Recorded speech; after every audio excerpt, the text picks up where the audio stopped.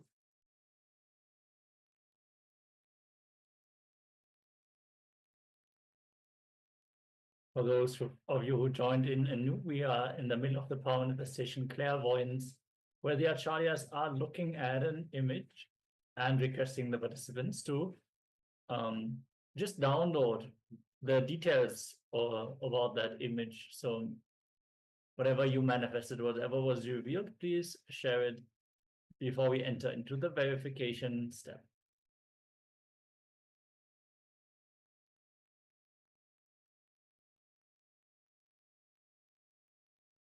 All right, so if you're still sharing, please go ahead and continue to do so. Meanwhile, we will be sharing the image that we were staring at for this power manifestation. So yes, very keen to show the picture.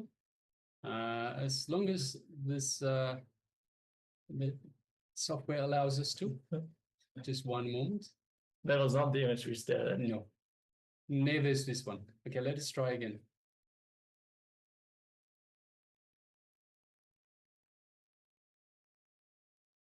Okay, we need drum rolls. One moment, please. Just a moment. I seem to be having a technical glitch that does not want to show the image. Yes, here we are. So yes, Mahamiri. Spot on. Absolutely spot on. So yes, very keen to show the image. A nice flying bird, flying fish. So yes, ocean, sunset, big fish right in the middle, and a beautiful sky. Absolutely spot on, Ma. Well done. Thank you very much for sharing up. Yes, let's celebrate. Absolutely, Ma. Absolutely. Well done.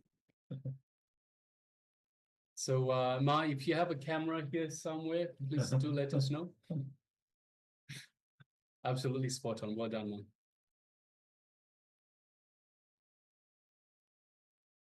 Exactly same. Yes. Thank you, Ma.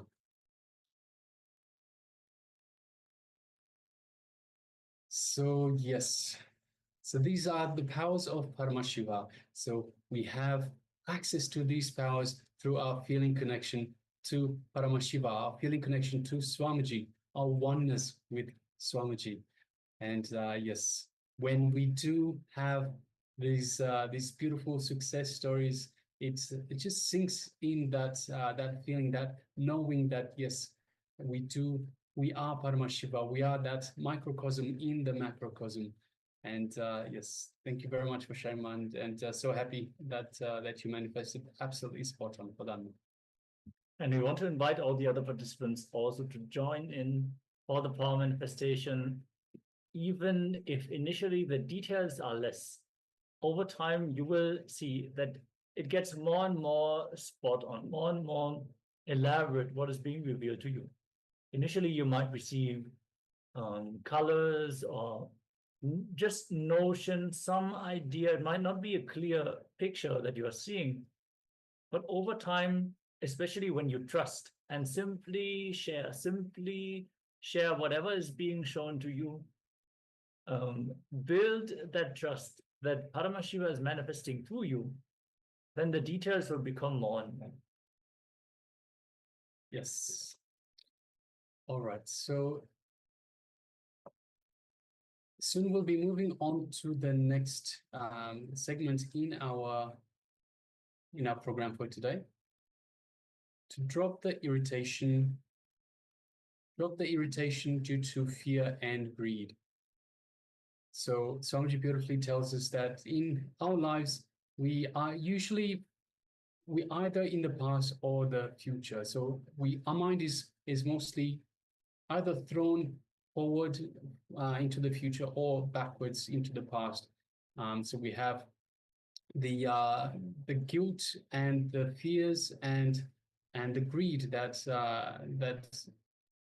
occupy our mind. So we usually think about, okay, this is what I've done in the past. You have a bit of guilt related to that. You have a bit of fear in terms of whether the same problem will come up again.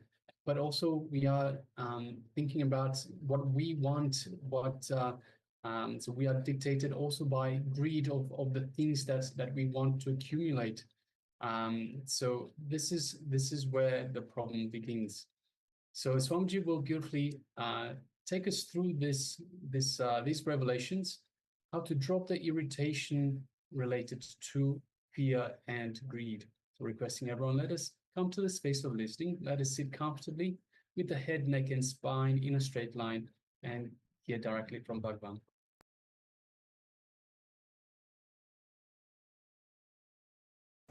Now, take few minutes, sit and analyze. Throughout my life, all these years, I was driven by greed and fear. What I have achieved? What have I got? Where am I standing? What is really happening? Consciously think. Consciously allow this idea to work on you. Decide, from today, I will not do anything out of greed or out of fear.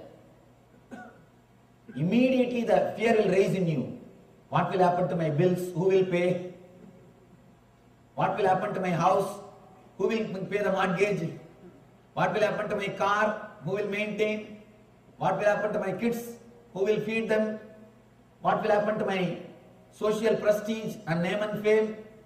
Who will maintain it? Please be very clear.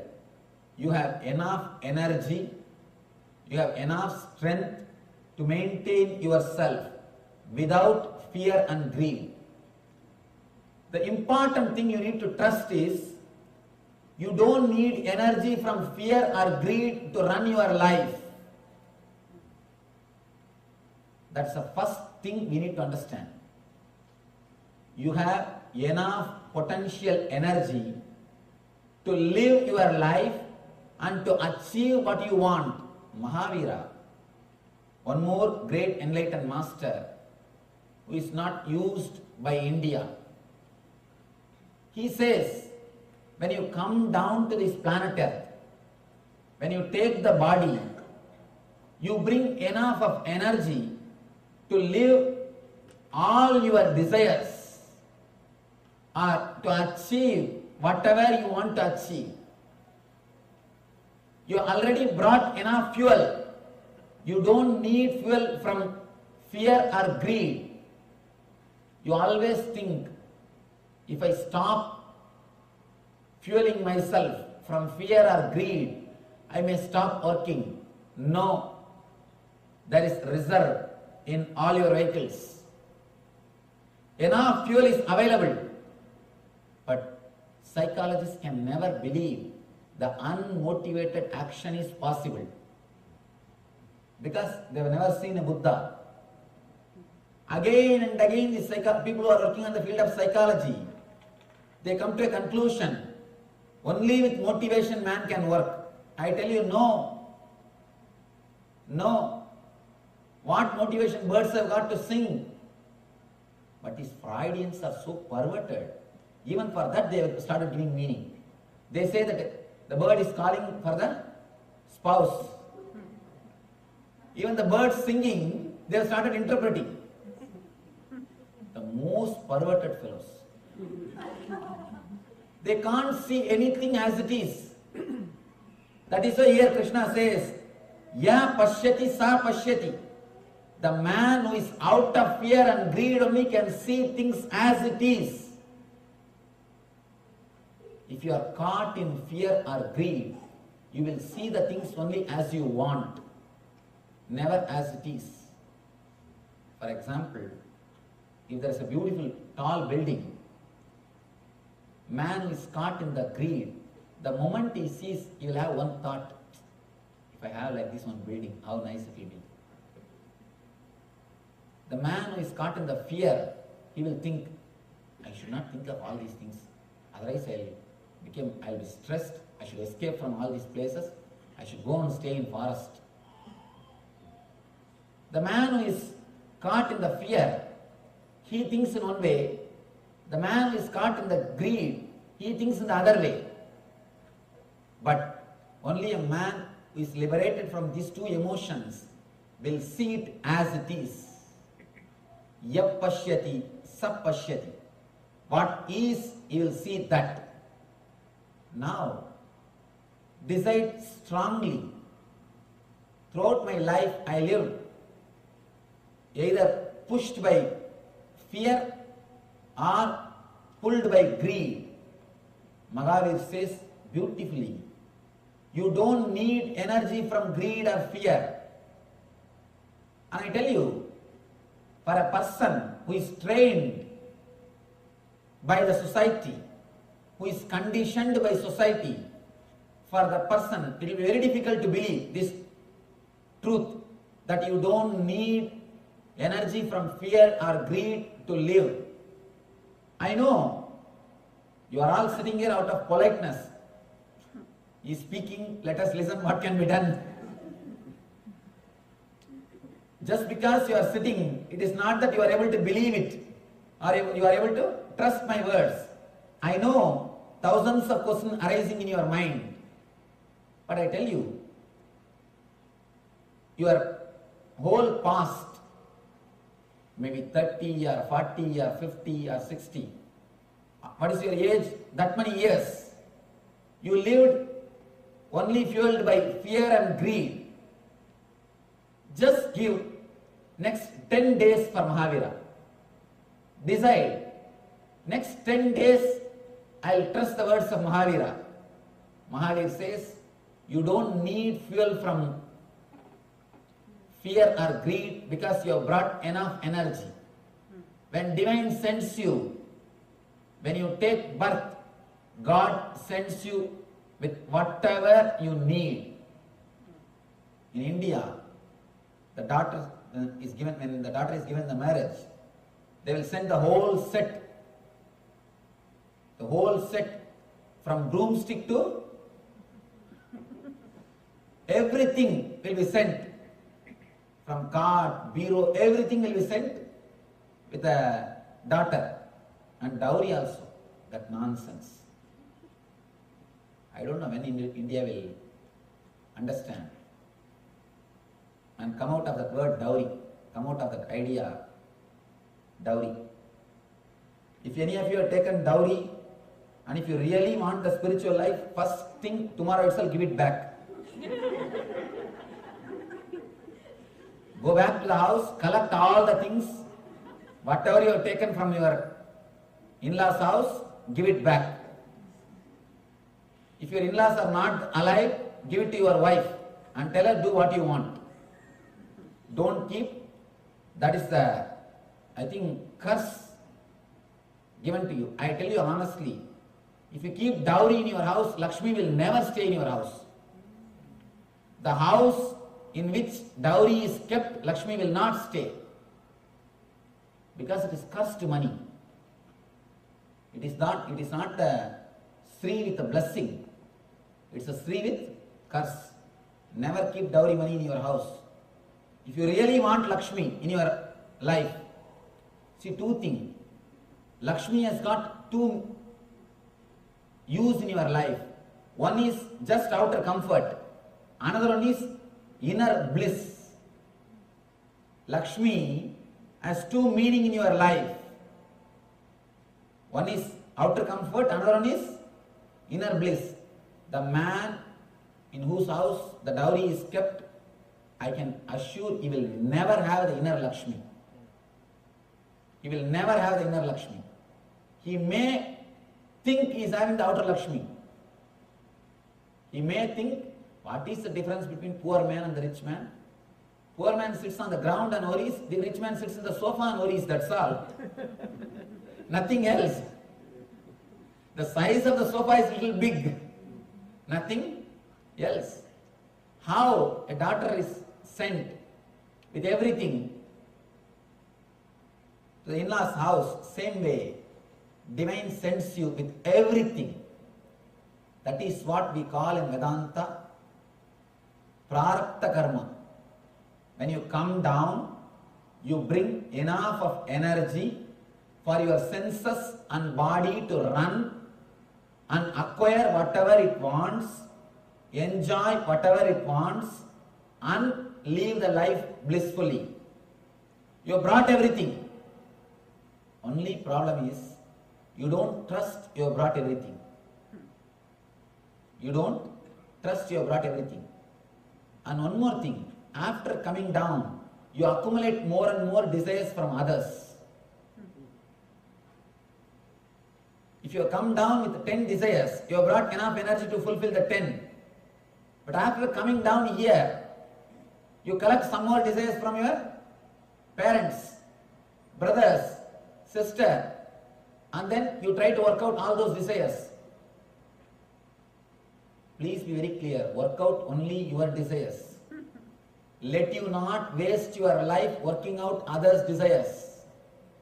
You are wasting your life if you start working out others' desires. When we go to the chapter about desires, we'll go deeply into the desires, how it is created and how we are running behind it. Now this much of understanding is enough. Decide clearly. Let me not be fueled by fear or greed. And I tell you, just give 10 days for this one idea. Decide, next 10 days, I'll work only out of my joy and bliss. I'll do everything out of my pleasant mood, out of my joy. I can assure. Anyhow, of course, I'm going to be here even after 10 days. If it does not work out, come and catch me. It will transform your life. This single idea can liberate you straight away from all bondages. You have enough energy. You have brought enough of Shakti with you. You have enough of Kriya Shakti with you, which can run your life without being fueled by fear or greed. One more thing. First few days you will feel a little unsettled. When you work, when you say, whenever any desire comes up, you say no. Whenever any fear comes up, when you say no. First few days you will feel a little unsettled because a new inner space is created. You will feel a little empty, vacuum. Don't bother. In few days you will beautifully settle with that emptiness. You will settle with that empty space. That emptiness only Buddha calls Sunya or Nirvana. Working from Sunya consciousness, working from bliss consciousness, not being driven, pulled or pushed by fear or greed. Just 10 days decide, I will work only out of joy.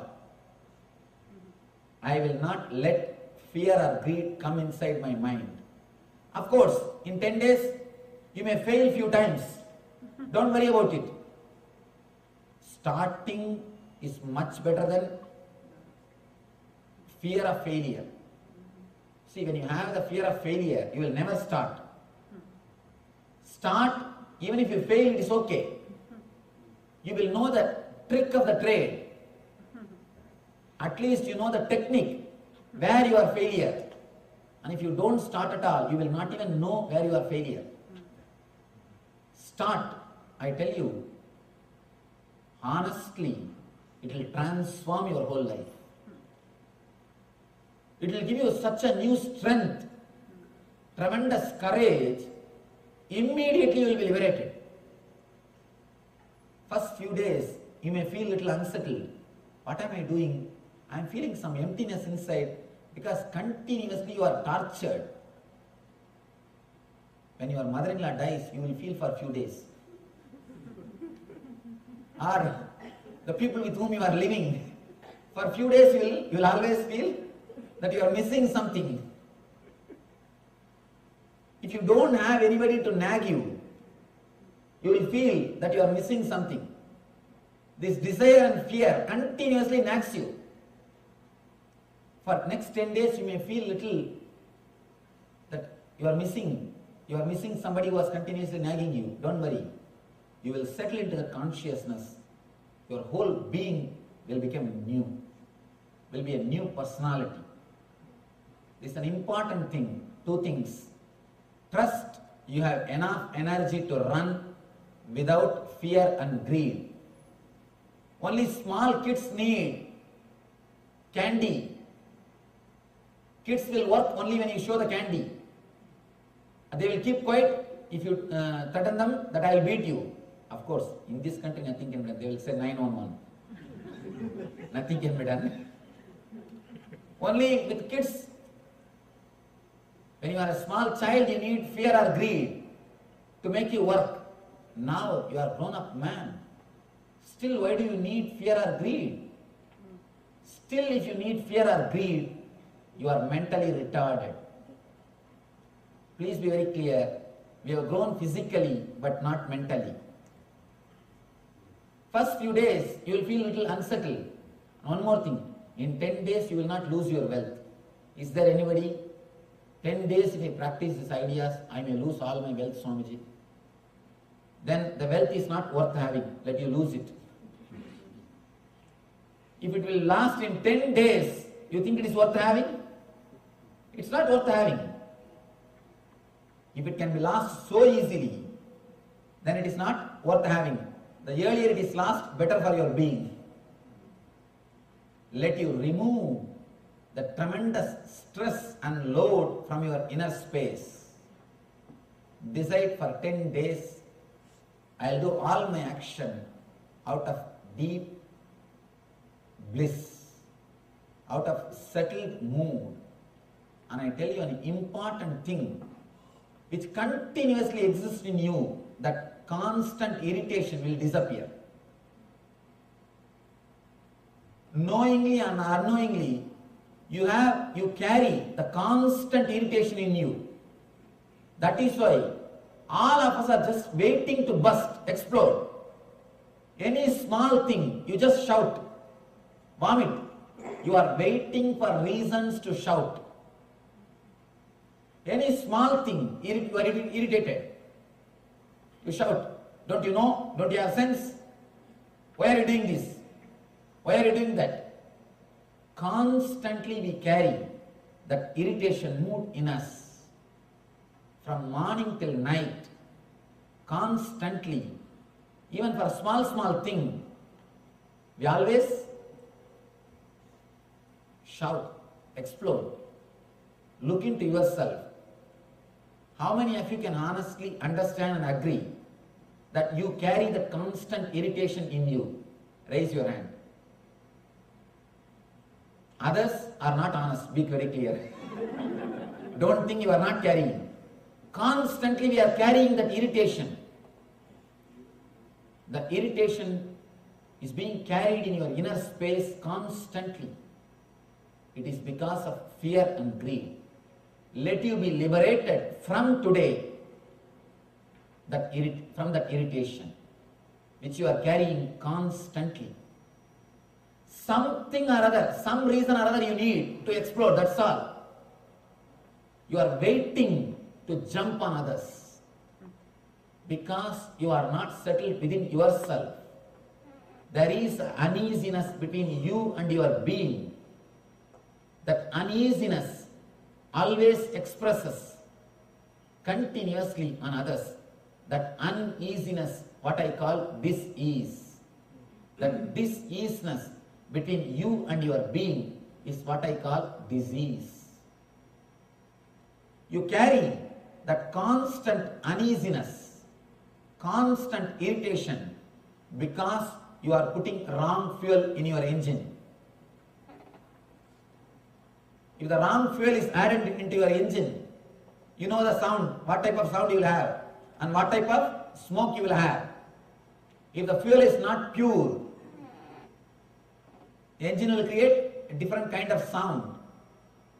Small story. husband and wife both were driving car. They stopped at a signal. Suddenly next to them, they saw a Benz car standing. Husband said, yesterday night in dream I was driving like this beautiful Benz car.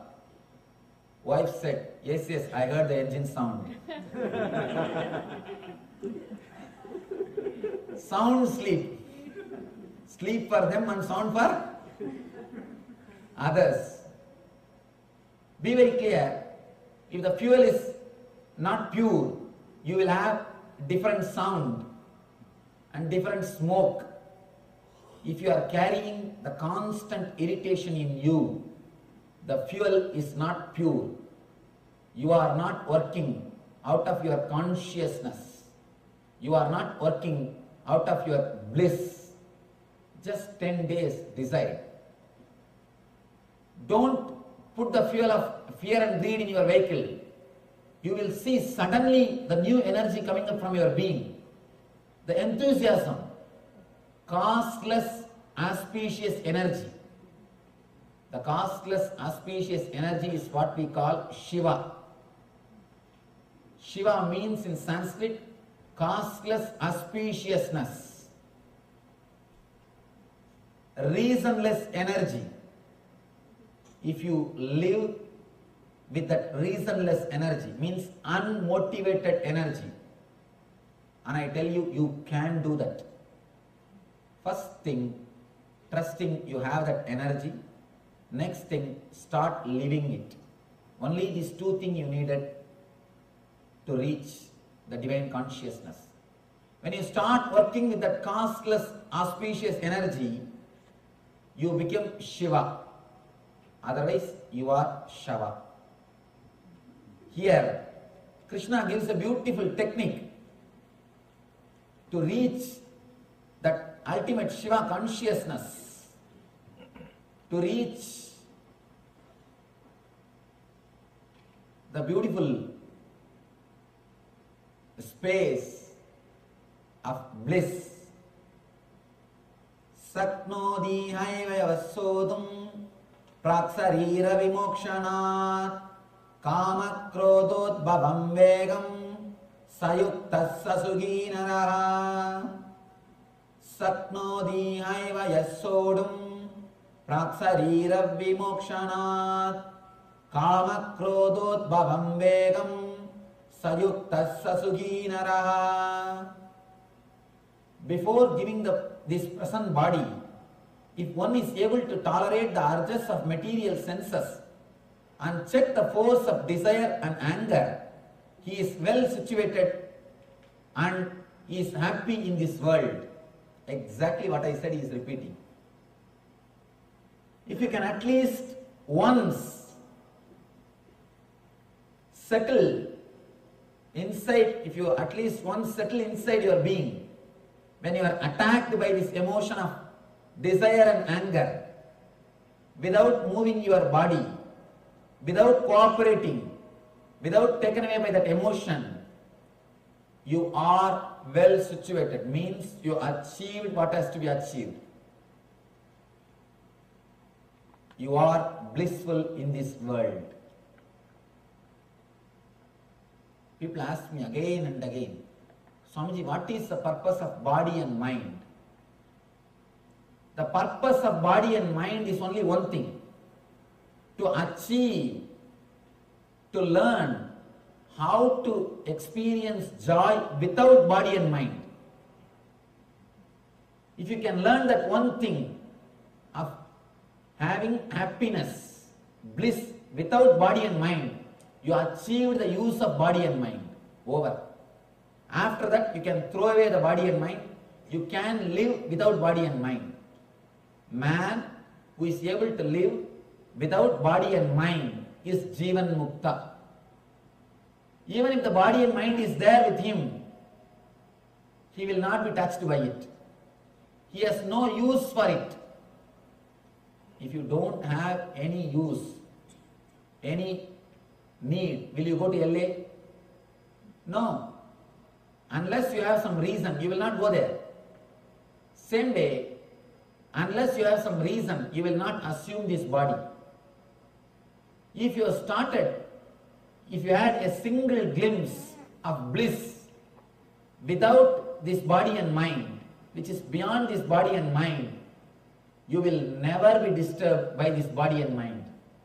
Even if it is there, it will be following you, you will not be following it. As on now, you are not driving the car because you don't know when to stop, how to stop. For example, if you don't know how to put brake and you are driving the car, it means you are not driving the car. Car is driving you. Without reading the manual, owner's manual, if you sit in the car, you will do that mistake only. Without reading the owner's manual, you will straight away enter into the car and start driving. You will do this type of mistakes. Only when you know how to stop, when you want to stop, you are driving the car. Otherwise, car is driving you. Please be clear. Read the owner's manual before you get into the vehicle. Gita is the owner's manual for your body and mind. Read the owner's manual before you get into the body and mind. The force of desire and anger, he is well situated and is happy in this world. He knows where he is. He knows his place. If you don't know your place, it is very difficult. In this world, many of us don't know our place. That is why we feel we are uprooted. We don't feel we belong to this life. We don't feel we are at home because you don't know your place. Small story. In a dark theatre, interval time, one guy went out, came back with popcorn and Coca-Cola. He came near a woman and asked, "Did I hit you or did I step on your foot few minutes ago?" She said, "Yes, as a matter of fact, you did." Then he says, "Thank you, then this is my seat." Then, this is my seat. You don't know your seat. You don't know your place. You have to identify your place only through these sources. You ask her, "Did I step on your foot? Did I hit you?" She says, "Yes, as a matter of fact, you did." Then he says, "Thank you." Then, "This is my chair. This is my seat." You don't know where you are situated. Only a person who has gone beyond greed and fear can relax into his being, will know what is his place on this planet Earth. If you don't fuel your being with fear and greed, suddenly you will see a new clarity. You will start working out of intelligence. You will start working out of divine consciousness. You will start working out of eternal bliss. Just decide, whatever I do out of greed, it only adds more and more greed. I am running. Enough. Same way, if you are escaping from something out of fear, all right, how much I can escape? How long I can run? This fear will come and attack me in some other form. If I am afraid of this and run, I will be afraid of something else. Something else will come. It is just the fear, not the object about which you are afraid. The object is not going to chase you, but the fear will chase you. You may go away somewhere, but you are carrying the tent, the canopy of fear and greed with you. Wherever you go and do the picnic, you open your own small tent. Same way, wherever you go, you carry your own small tent of fear and greed. You may escape anywhere, but when you go and sit there, you will open up your canopy. Your fear and greed There are so many great escapes, especially in this country. How many places? World's most happiest place, they claim, the Disney World. Actually, I went all over, the Disney World and the zoo, all possible places. Wherever, whatever places are popular, they took me there. After seeing, I really felt sad inside me. These people need so much of entertainment, means how much of depression they are carrying inside. So much of entertainment is necessary means how much of depression they are carrying inside. If you need so much of entertainment, please be very clear, something seriously wrong with your system. Something is seriously wrong in the whole system.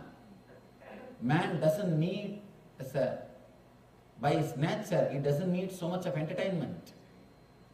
If he needs so many things to make him happy, there is something seriously wrong in the whole system.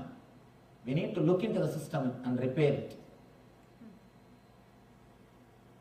Again and again, Krishna declares, let you work out of joy. And I tell you, if you work out of bliss, you will create bliss for yourself, and you will create bliss for others, and you will never know what is tiredness. You will never even know the word tiredness. I tell you honestly, still I can't understand the word tiredness. How can you have tiredness? Tiredness is nothing but the inner contradiction between your Ichcha Shakti and Kriya Shakti. Between your will and your action. There is an inner contradiction. Inside there is some deep problem. You have a problem between your anger and fear. You have a problem between your greed and fear. Your greed and fear is attacking each other and you are tired, that's all. If you are feeling tired, please be very clear. Inside you, a big war is going on. The Mahabharata Yuddha is going on. Inside you, the war between the fear and greed is happening. Man whose consciousness is clear can never experience tiredness. The very idea of tiredness is totally wrong. How can there be tiredness? Just what you want, you do, that's all. In my young age, when I was in the college, I used to sit and meditate. Morning I'll sit for 4 hours and evening I'll sit for 4 hours. I'll just casually sit and meditate. The roommates, they will ask me, how are you able to sit for so many hours? And I used to tell them, what is there? Your body, your mind. If you want, can't you sit? If you can't even sit with your body and mind, what are you going to achieve? Honestly, I am not even able to understand how a man cannot sit with himself. Your body, your mind, that's all. My body is my mind. Just sit, over. Why? Why we are not able to sit? Because continuously we have poured wrong fuel. Wrong fuel. That is why you are not able to sit with yourself. It's after all your body, your mind. Bring it completely under your control. If you can't bring this under your control, never ever expect you can bring anything under your control. Continuously, we are behind power. We want to control that, control this, control that, control this. The power hunger is so much in us. We are running behind always something to get the control over that. Understand, first let you bring your body and mind under your control. Let that be controlled by you, then automatically you can bring anything under your control. If this is not under your control, whatever is under your control will not be under your control. So please be very clear. First thing which we need to do is bring your body and mind under your control. As of now, it is under the control of fear or greed. One thought from greed is enough. Your body just runs. One thought from fear is enough. Your body just runs. Let it not happen. Let it be completely under you. Let it be completely under your consciousness. Let you fill your body and mind. Let your eternal bliss, eternal consciousness fill your body and mind.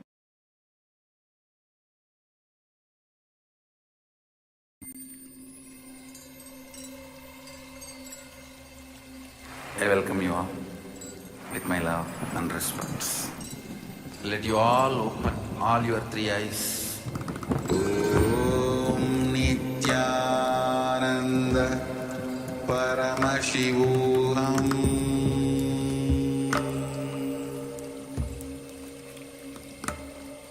Om Nityananda Paramashivoham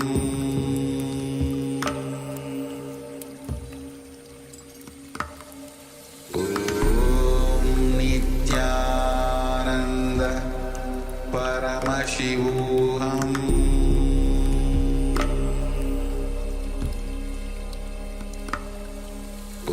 Om Nityananda Paramashivoham Om Nityananda Paramashivoham Paramashivoham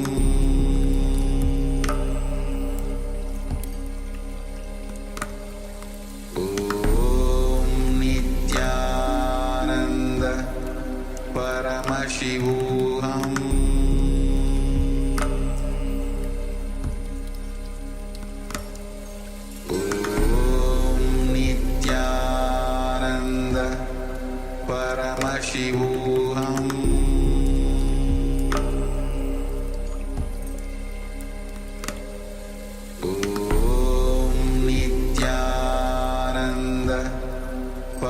Paramashivoham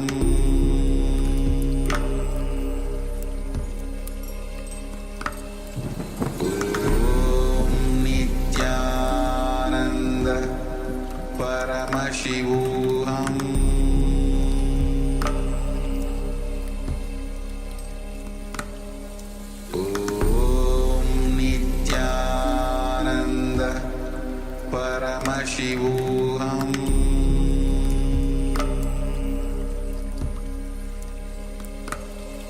Om Nityananda Paramashivoham.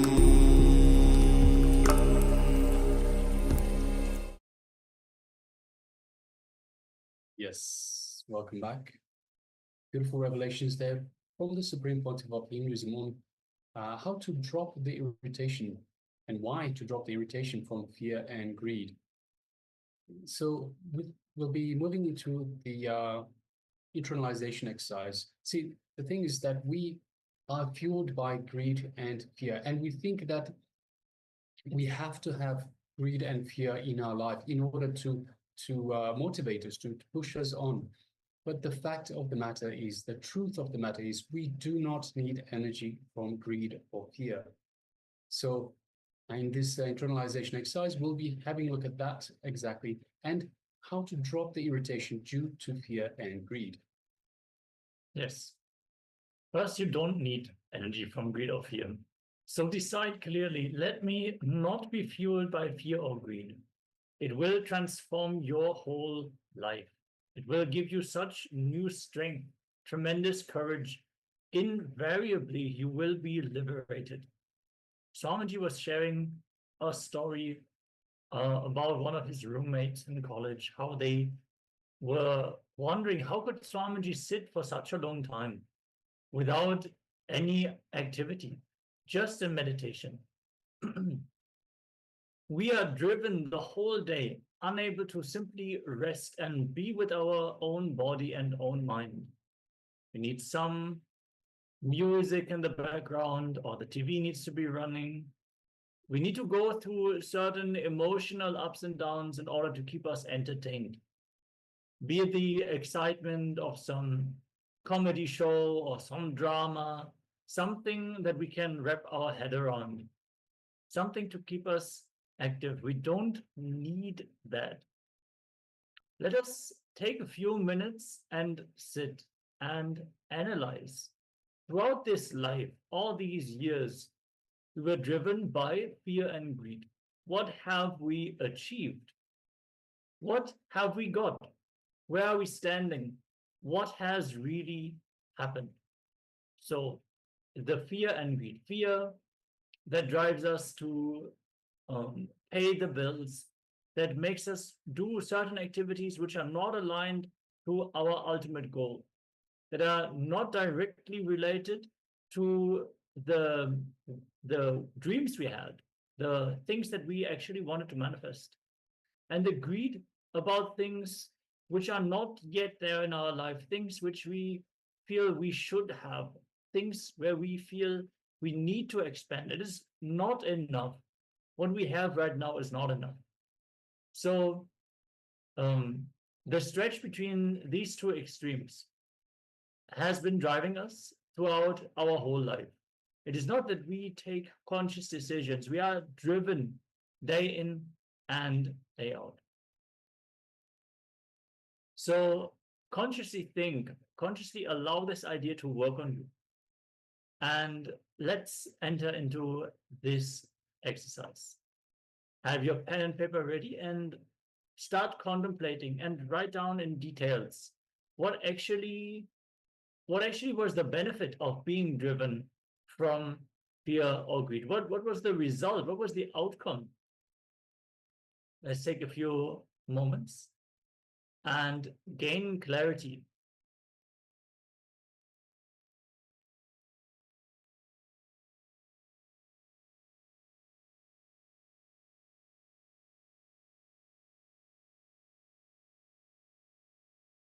Yes, sorry about the technical glitch.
Yes.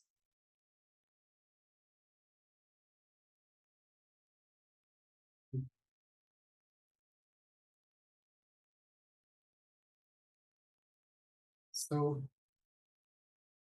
you can relax.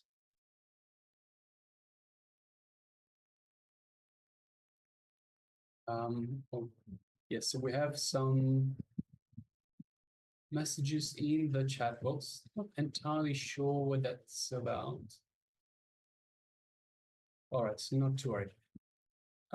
So, by the way, if any of you have any questions or anything that we have gone through either today in the previous session or during the entire day, during the entire program, if you have anything that needs to be clarified, that you need clarification, that you need to understand, please do let us know. So we are here to help you. So any questions that you have in terms of the program itself, you can ask us in the chat box. I will ask people, so unless directed to by the acharyas, by ourselves, please refrain from communicating to the other people in the group itself. So please respect the sanctity of the program itself, and please make sure that you only contact the others when you are directed to, so for power manifestations, exercises, and so forth. And also we request all the participants to please join with your actual name. So we have one participant who joined as iPhone. Please rename yourself. And also, as much as possible, be on camera.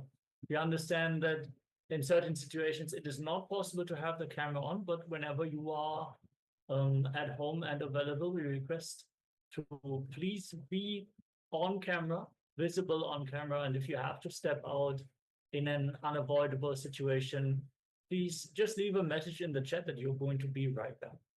This is one of the security guidelines which you are requesting to abide by. With this out of the way, let's now get ready to enter into the next round of today's power manifestation. Yes, so the power manifestation for today is the power of clairvoyance. So in the previous rounds, we have ourselves, the acharyas, were looking at an image, and we requested yourself, the participants, to scan the image and let us know the details of the image that we were looking at. So we have Ma Nitya Chandrasekhara Priya that says Nityananda Maharaj. Yes, Ma. If there's anything that you'd like to communicate to us, by all means, please let us know. So you can write to us, and we will be addressing every step. Not a problem, Ma. Thank you very much for letting us know. All right, Nityananda. So yes, every message we will be addressing. Now, let us get back to the power manifestation, and this is a wonderful power manifestation, a wonderful power, knowing what is happening somewhere else in the world. So you could, for example, just think, hey, I want to know what is happening. Let's say you might be somewhere on holiday and you're wondering if your house is okay. You can just have a look, scan, and see, hey, my house is fine. There's nothing to worry about. Or perhaps, hey, this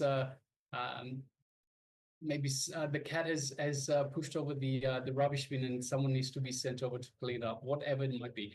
But you can scan, and wherever you are, whether you're halfway across the world or halfway across the cosmos, wherever you want to see what is happening, you can use this power beautifully. And in the previous round, we had a participant that described the image that we were looking at to absolute perfection. This spot on to the last pixel on the image itself. So it is definitely possible. It is definitely, Swamiji wants us to make these power manifestations our lifestyle, and all the powers that we go through in this program have so many applications, everyday applications that you can use in your everyday life, whatever the power may be. So today's power, it is the power of clairvoyance, seeing things that are hidden, that are not in front of you, so you're not seeing with your two physical eyes.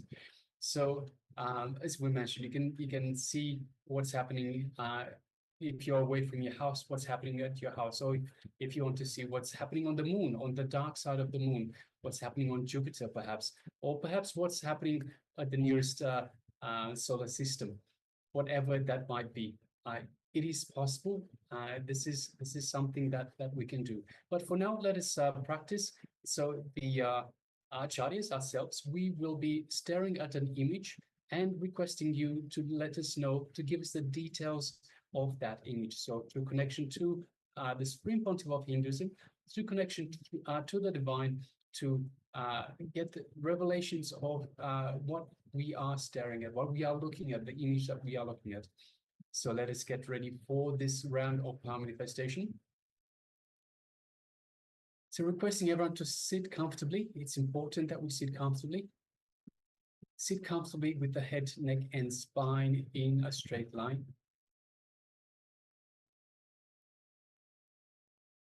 First thing we need to do is to unclutch from all the thoughts, all the distractions of the outside world, whatever they might be. Whether it's someone sending us a message, whether it's some noise outside, dog barking, a car going past, just unclutch. Whether it's a worry about who will come to your house in 5 minutes, unclutch. Whether it's a worry about going out somewhere, what will you do? Unclutch. What will you have for dinner, for breakfast? Unclutch.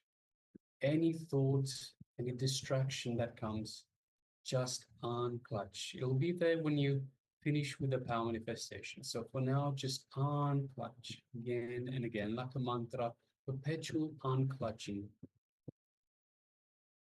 So just as the thought comes up, the distraction comes up, just observe, don't get involved with it, let it go back down. Unclutching again and again and again will put us into the space of restful awareness, perpetual unclutching.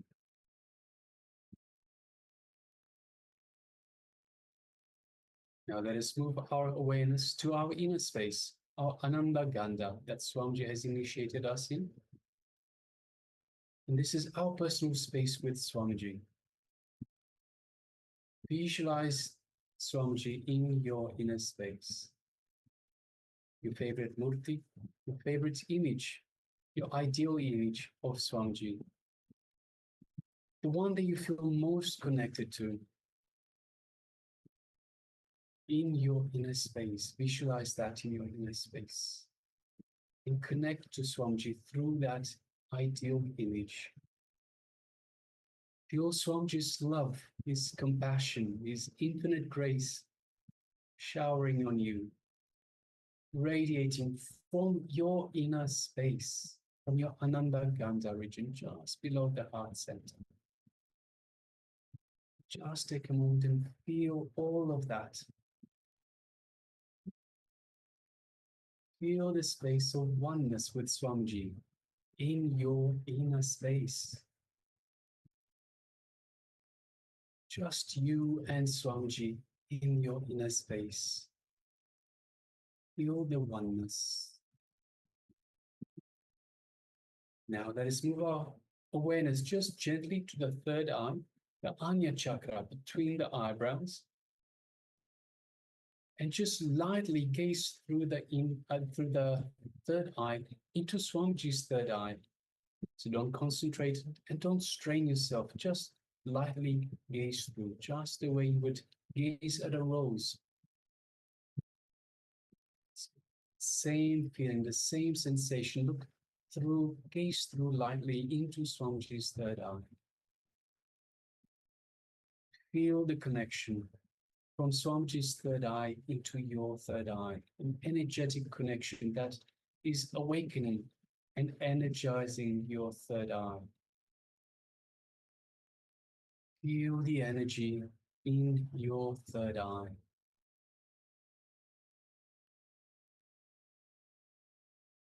Now let us connect further to Swamiji by chanting the Mahavakya, the cosmic code word Swamiji has given for us to connect to him. Nityananda Paramashivoham. Om Nityananda Paramashivoham. Om Nityananda Paramashivoham. Yes, continue to chant the Mahavakya. And from this space of oneness with Swamiji, let us start manifesting this power of clairvoyance. So ourselves, the Acharyas, are now looking at the image. Let's begin. Start seeing through your third eye the details of this image that we are looking at. The power of clairvoyance. Let's begin. Paramashivoham.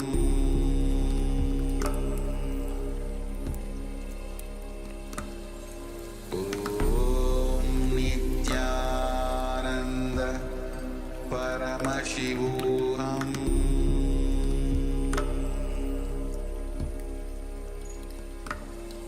Om Nityananda Paramashivoham.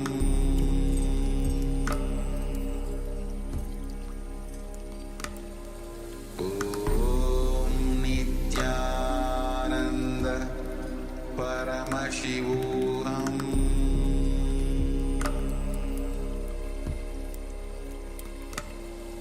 Om Nityananda Paramashivoham.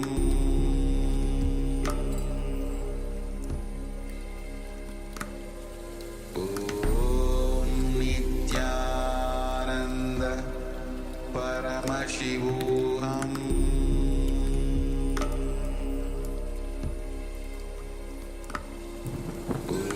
Om Nityananda Paramashivoham.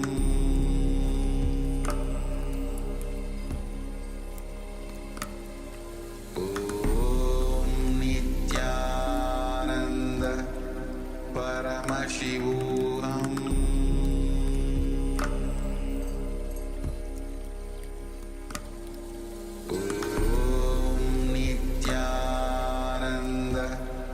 Paramashivoham.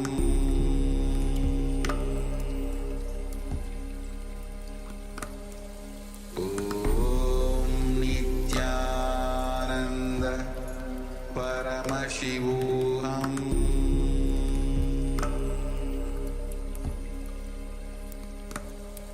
Om Nityananda Paramashivoham.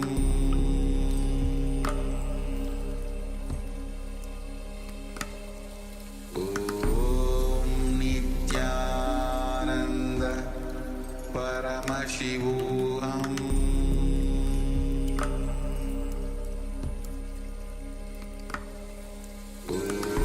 Om Nityananda Paramashivoham.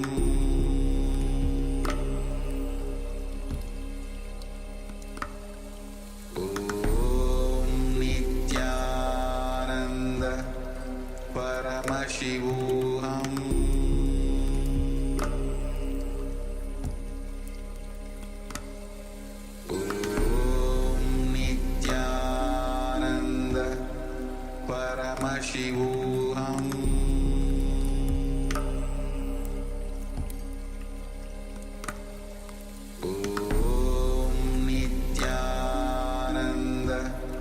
Paramashivoham.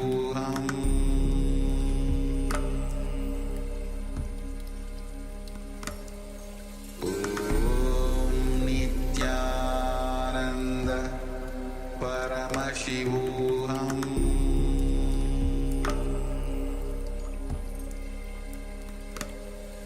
Om Nityananda Paramashivoham.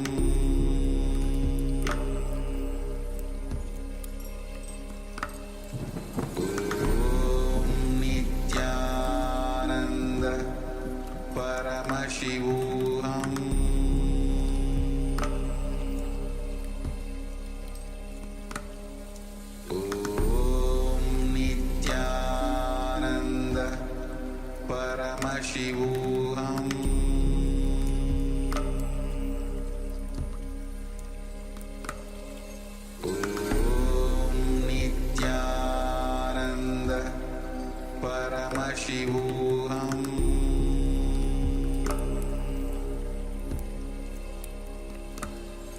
Om Nityananda Paramashivoham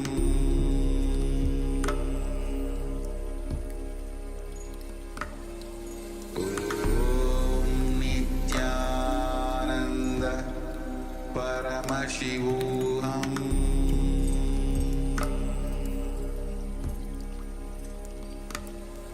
Om Nityananda Paramashivoham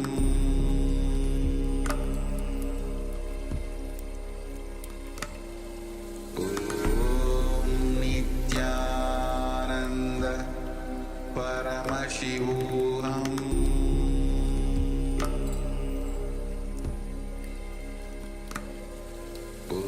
Om Nityananda Paramashivoham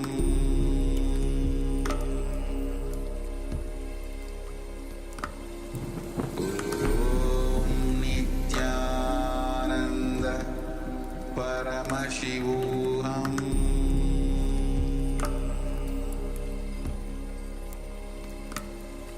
Om Nityananda Paramashivoham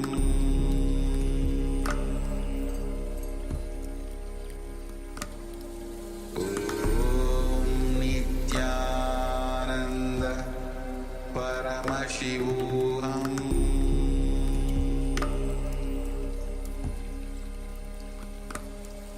Om Nityananda Paramashivoham.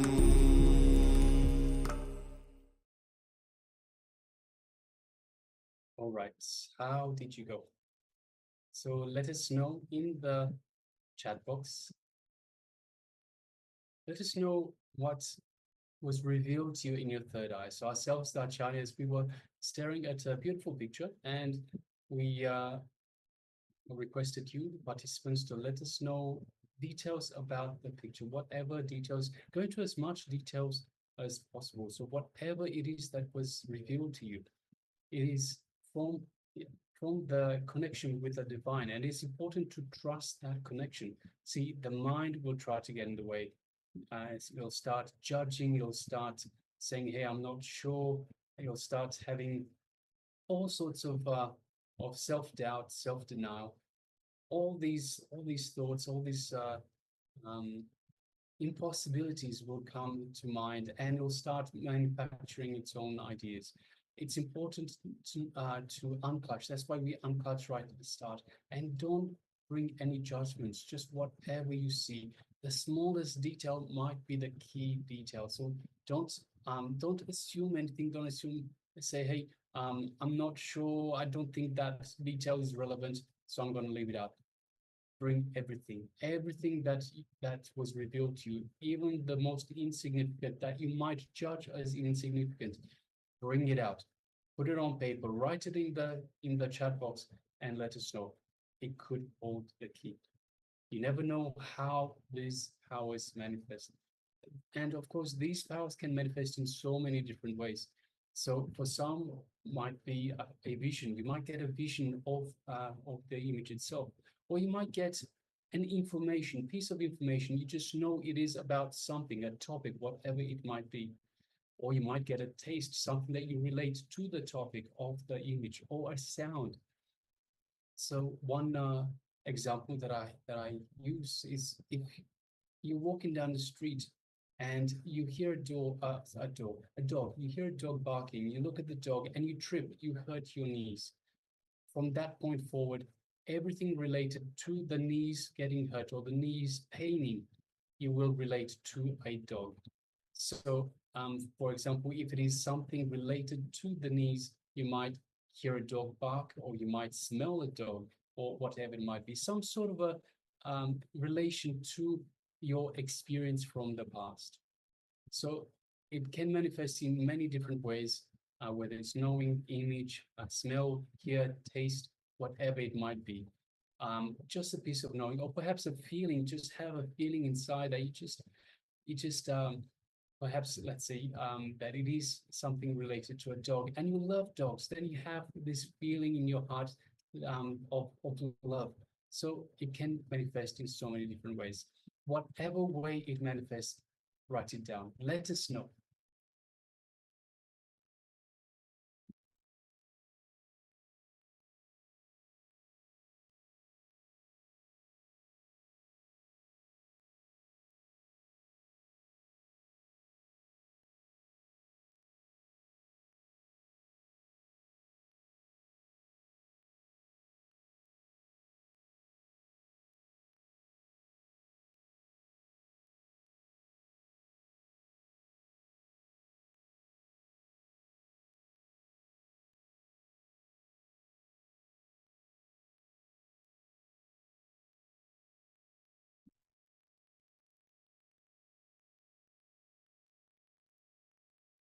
Right, so if you're still sharing, you can continue to go ahead and share.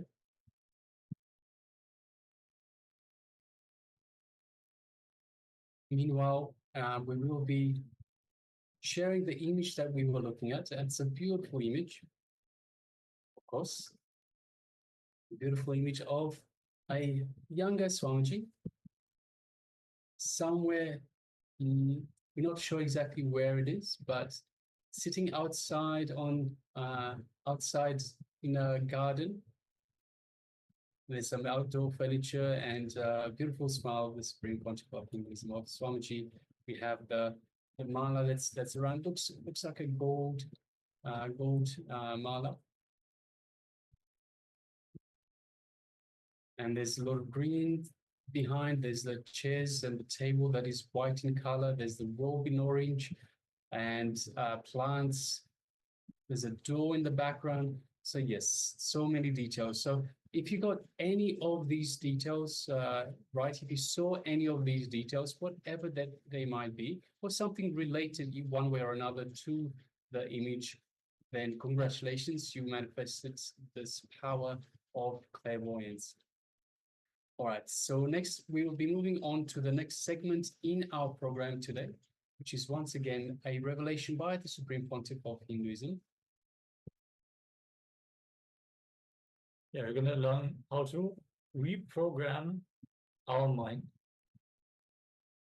to lock in, as we started with the unclutching. And we can turn our awareness inside, turn our attention inside. All the ongoing process will be known to us. We will not be wondering why are things happening to us. We will be clear that all the things that we are experiencing in life are originating from our very mind. So let us be in a space of deep listening and restful awareness as we enter into this session.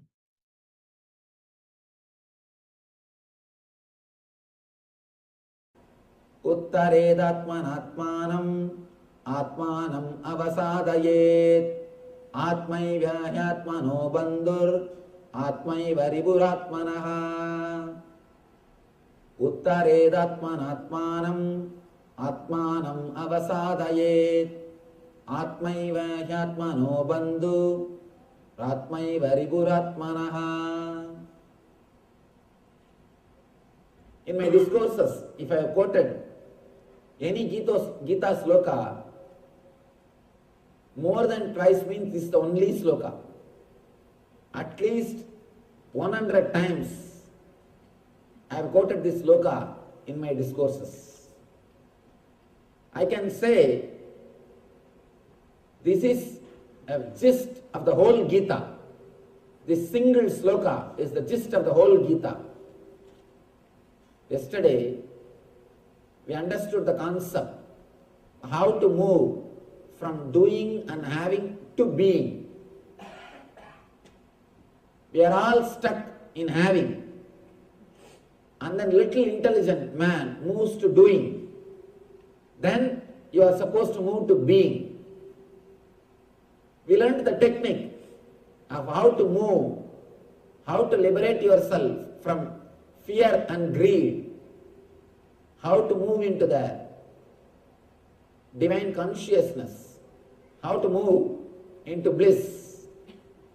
Here Krishna says, Uttared Atmanatmanam Atmanam Avasadayet. The translation goes, one must deliver himself with the help of his own being and not degrade himself.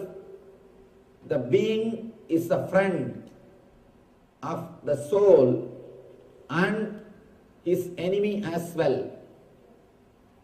You are your own friend and you are your own enemy. If you know the technique of how to lift yourself by yourself, you will become friend of yourself. If you let yourself down, you will become enemy of yourself. Yesterday we all learned the technique. How many of you yesterday requested you to follow the technique just for 10 days? Naturally, when you follow, again and again you will fall. You will fall. If you have not fallen, please be very clear, you have not done rightly. You have not practiced properly. When you practice anything, naturally you will fall. Again and again, suddenly you will forget. Oh, I started working out of fear. I started working out of greed. You will come back. Again and again you will come back. When you start working, naturally you will see there will be few problems. Always, when you start anything new, you will have three phases. First, resistance. Next, just avoiding. They will neither care nor resist. Indifference. Third, acceptance. This is the way anything will start. Same way, when you start doing anything inside your system, the same way you will start growing. First, resistance. Again and again you will fall. You will forget. Your system will resist. It will try to create all complications, all complaints, all possible arguments. Sometime, if you can't follow the teachings of Krishna, you will start blaming Krishna.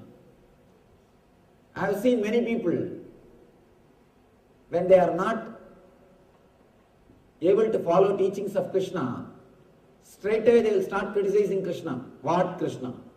He was always flirting. He was always running behind women. He was Radha Lola. He's a Stree Lola. What type of man he is? Easily you can avoid, escape from Krishna by criticizing Krishna. When we can't practice these teachings, you have to justify yourself.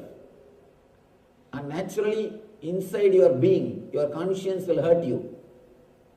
So you have to justify. Some way you have to make your conscience believe you are doing right thing. So you have to find out some argument. So instead, when you are not able to follow, start criticizing Krishna. Best way to escape.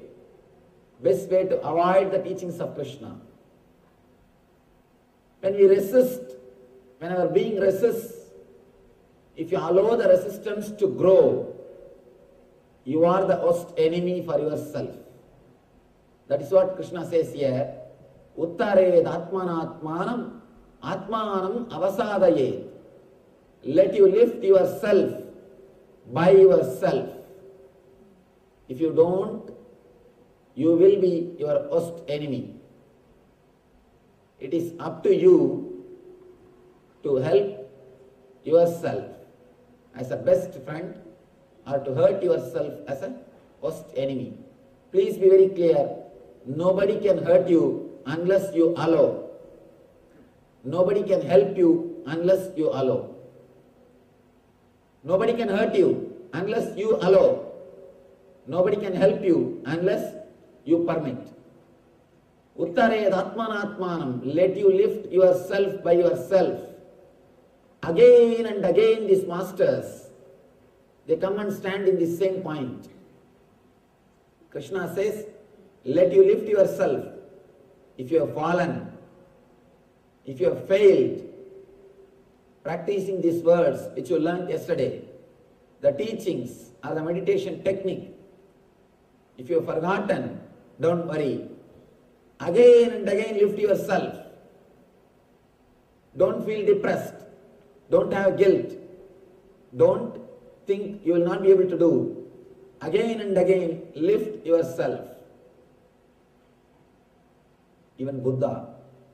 The last teaching of the Buddha is Atma Deepo Bhava. The moment he was about to die, Buddha is about to leave the body. All his disciples are asking, Master, give us your message in one word. What's your ultimate message? Buddha says, Atma Deepo Bhava. Let you be light, guide unto yourself. Let you be guided by yourself. Atma Deepo Bhava. Let your being guide you. The same thing. Krishna says, Uttared Atmanatmanam. Let you lift yourself by yourself. Nobody can do anything unless you lift yourself. Uttared Atmanatmanam. Only you can help yourself. Somebody goes to Buddha and asks, Master, you know enlightenment is the ultimate thing. Why don't you give that to all of us? Why don't you make us all enlightened? Buddha says, oh, you want enlightenment? Do you think that I should give enlightenment to everybody? Please go around and take a survey. How many really wants enlightenment? By evening, this guy comes back after taking an extensive survey in that whole city, and he says, Master, only 2 persons wants enlightenment. Buddha says, please bring them, let me give. He says, no, they are not ready to come from the house all the way here. If you can send by courier, they are ready to receive. If you can send from here, they are ready to receive and keep it in their house. They are not ready to come here all the way. Nobody wants. Even if you want it as a one more item in your showcase. We are not ready to risk anything for enlightenment.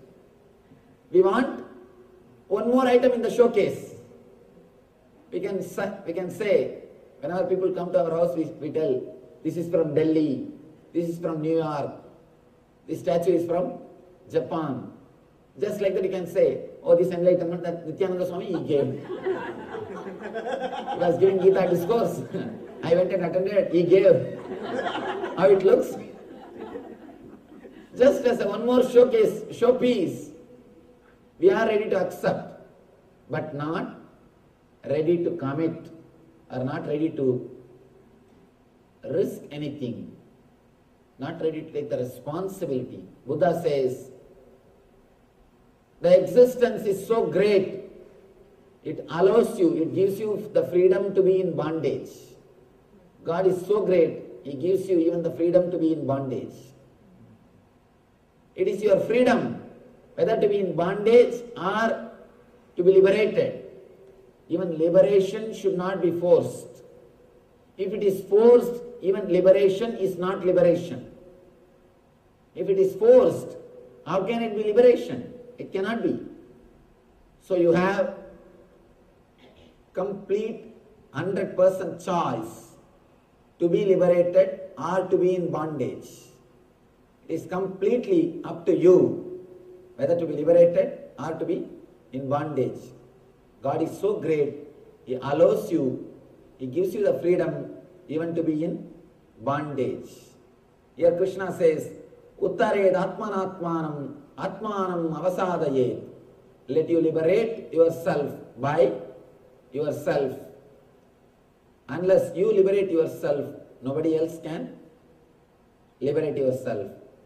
If you help, yourself, you are the greatest friend for your being. If you don't, you are the worst enemy for your being.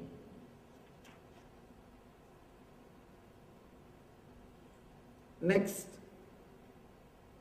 Krishna explains the same concept. Bandhuratmatmanastasya enatmaivatmana jitaha anatmanastu satrutve vardedatmaiva satruvataha. For him who has conquered the mind is the best of friends. But for the one who has failed to do so, his mind will remain the greatest enemy. This is an important sloka. This has to be understood with the next two slokas. Let us enter into the next two and then we will understand. Jitatmana prasantasya paramatma samahitaha Sidoshna sukha dukkeshu tadamanaapamanayo Jnana vinyana truptatma kodasto vijidendriyaha yukta yucchate yogi samaloshtasma kanchanaha. Let me give the translation, then we will enter into the understanding. For one who has conquered the mind, the super soul, Paramatma, is already reached. For he has attained tranquility. To such a man, happiness and distress, heat and cold, honor and dishonor are all the same. The next sloka says, the person whose mind is contented because of knowledge of spiritual science, who has subdued his senses, and to whom cloud, stone and gold are same, and who is satisfied with what he is earning, is said to be established in self-realization and is called a yogi. Throughout this chapter, Krishna speaks about senses, how our senses are functioning and what we are supposed to do. Let me give you a small diagram, how our mind functions and how our senses are working. Then we will be able to understand the Gita in a much better way.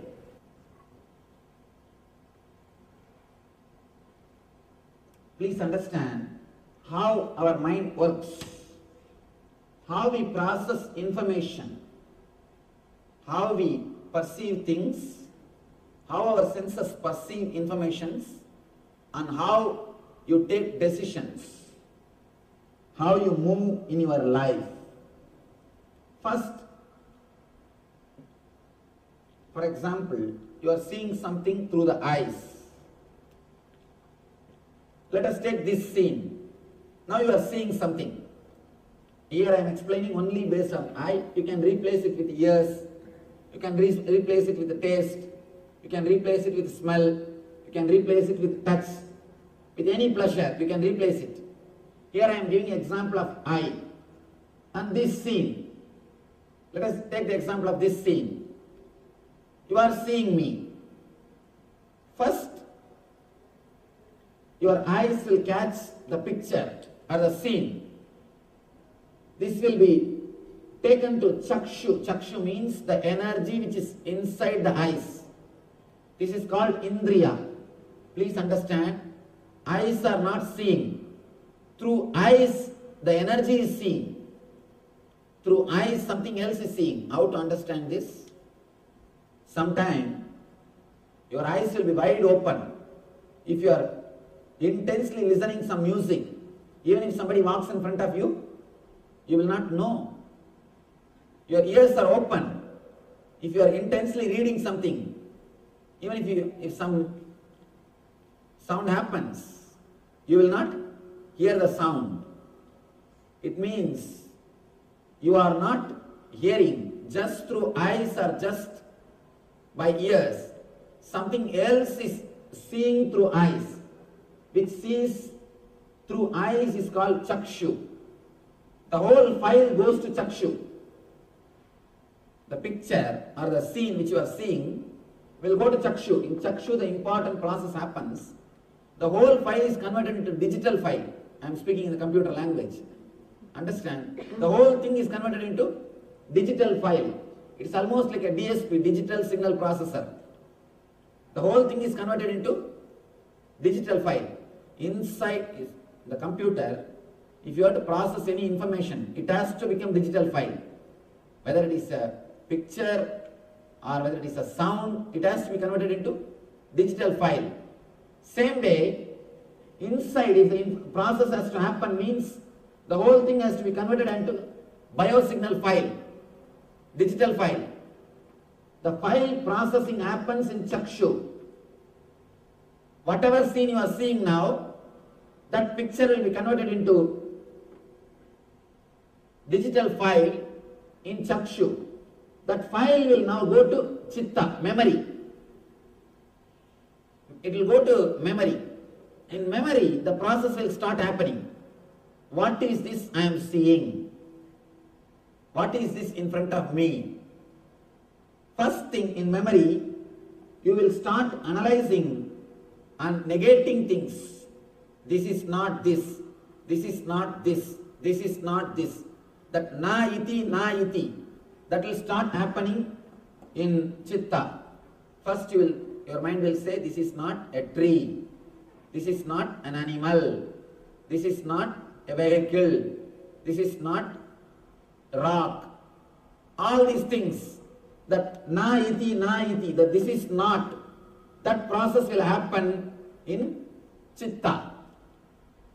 Once that this is not happens,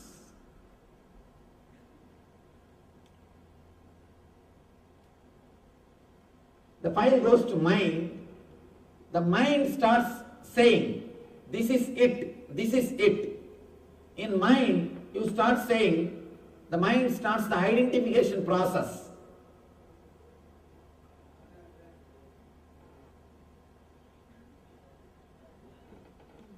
This is it. Your mind starts saying, I am seeing a man standing with a kavi cloth. He is a Swami. He is teaching Gita. This is it. That identification will start happening in mind. Then the file goes to buddhi, your intelligence. The intelligence does the process. What is there between me and this scene?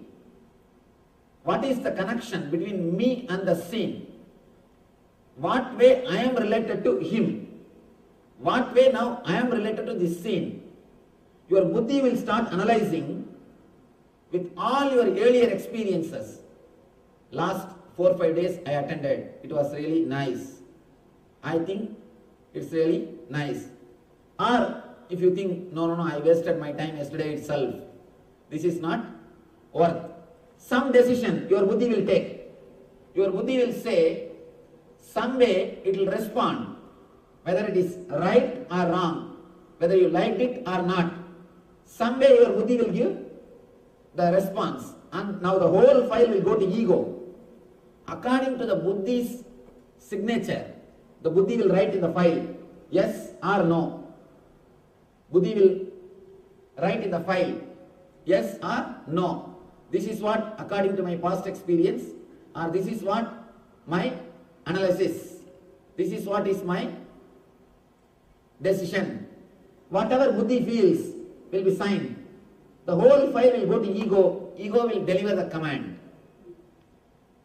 Ego will say, if buddhi says yes, if buddhi says, I enjoyed yesterday, it was such a wonderful experience, then ego says, sit here, continue to listen. Listen intensely. Ego will give command.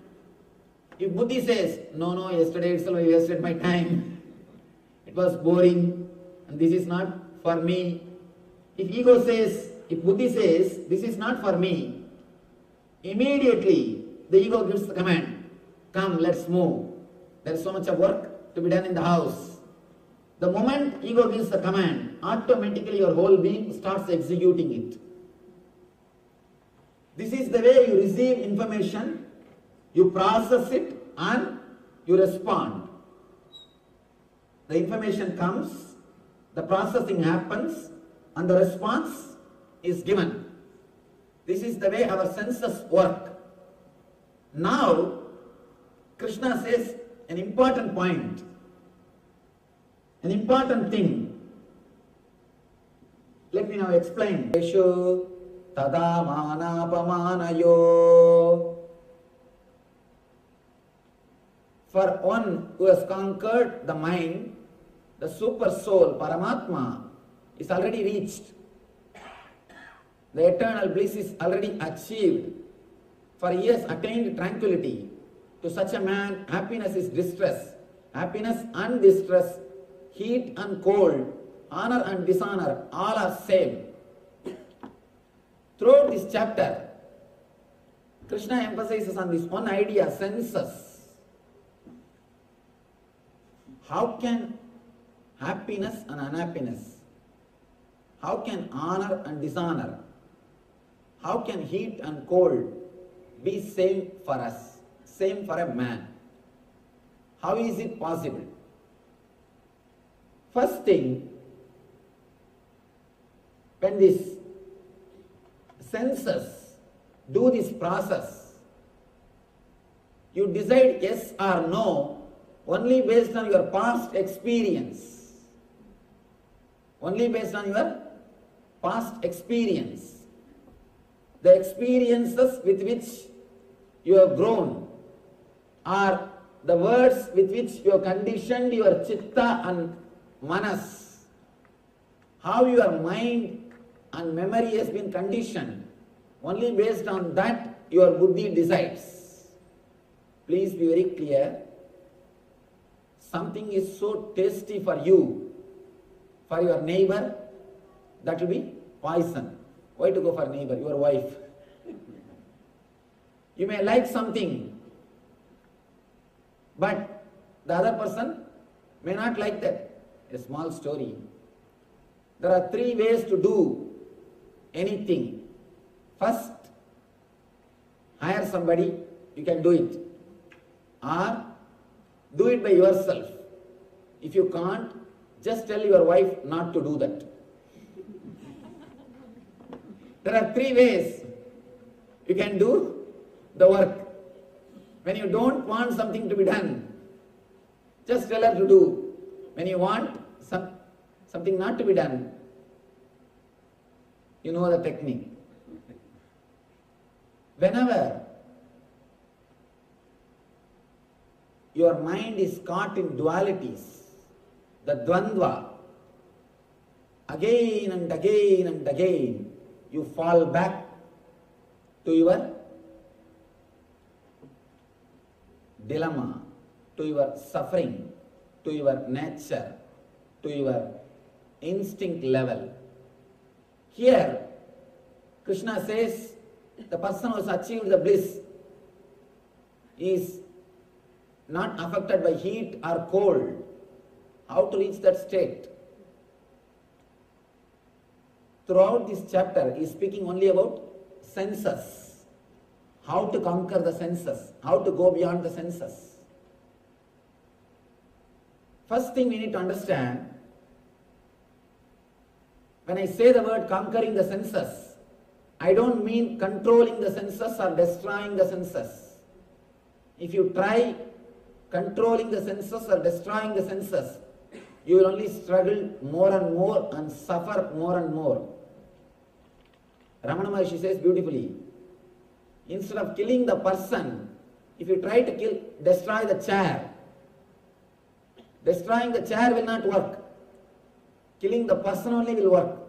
Here, your senses are just chair.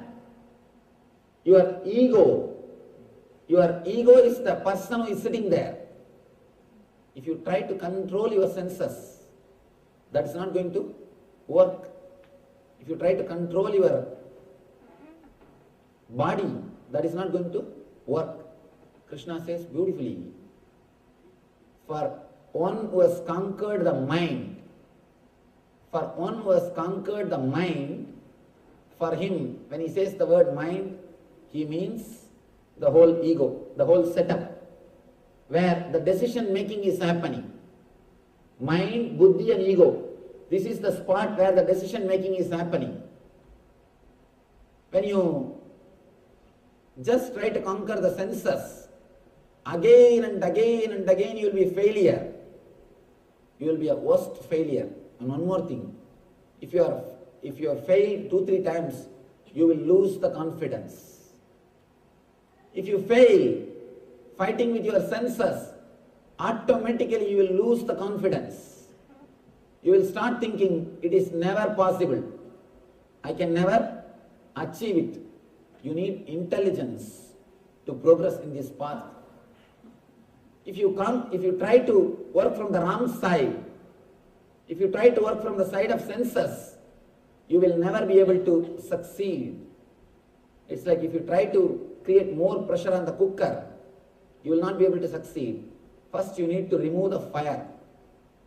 You need to remove the fire. You need to stop the energy supply. Here, the ego or the buddhi, the place from where you take the decision, that from there continuously the decisions are supplied to your senses. All you need to do is to work on the level of mind, not in the level of senses. If you try to work in the level of senses, you will create only more and more perverted desires. For example, man who tries to control is eating. The man who tries to fast, you will see in the dream you will be feasting. If you just fast for 4 days, that's enough. The 5th day in the dream you will be feasting, because your body has got its own balance. Your body has its own intelligence. If you avoid something, it has to supply and it has to rejuvenate itself. If you are hungry, you can't sleep. If you have to continue to be in that state of sleep, your body should believe. You should be made to believe you are not hungry. So your unconscious energy creates a dream as if you are feasting. You are eating. Whatever you deprive, your unconscious will satisfy itself in the dream state. Because in the dream state there is no police, there is no state, there is nobody to control you. You just project your world and enjoy it. You just do whatever you want. An important thing, if you are suppressing anything, be very clear, in the dream automatically it will express. Dream is nothing but your suppressions. Dream is nothing but the expression of your suppressed desire and fear.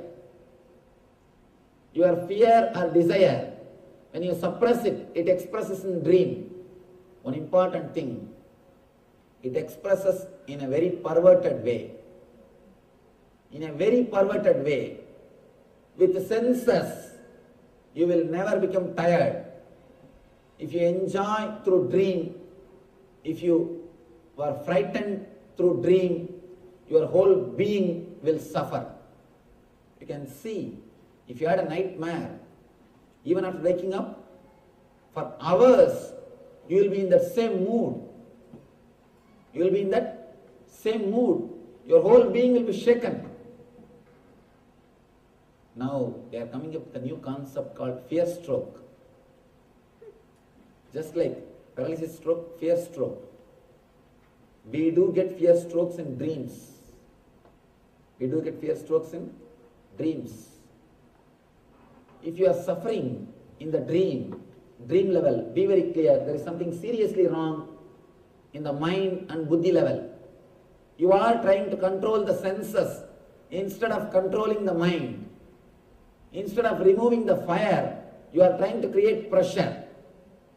All we need to do is to work on the mind. to remove the fire, to stop the supply of fuel, to stop the supply of energy.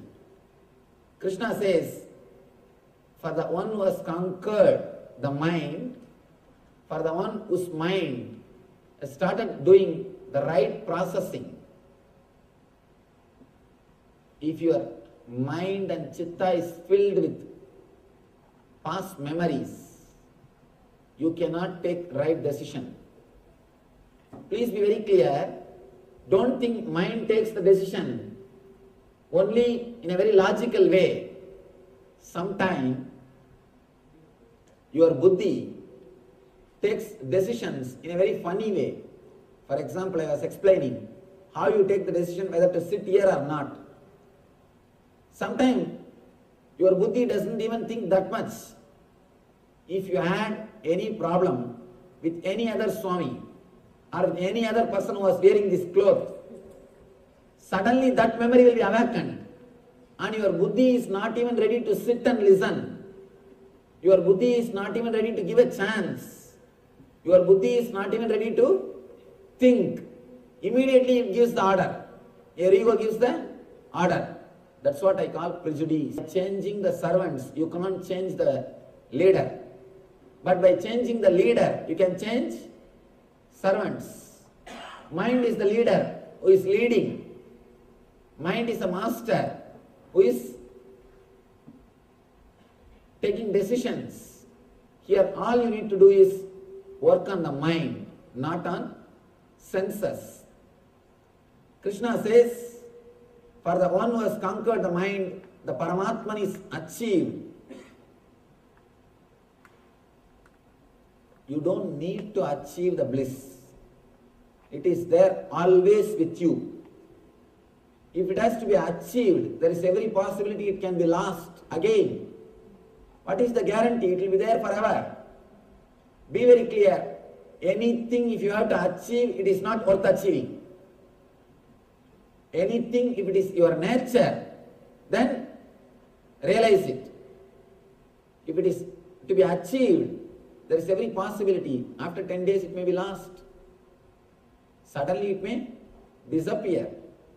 So here, Krishna says, all you need to do is conquer your mind. You don't need to achieve. I always tell people, Ananda Spurana is continuously happening. The bliss flowering is continuously happening. Spurana means life. The life energy. Your very life energy is bliss. Unless you have the bliss energy in you, you cannot inhale or exhale. The inhaling and exhaling itself happens because of bliss energy in you. The eternal consciousness in you. All you need to do is, you are stopping that bliss fountain again and again.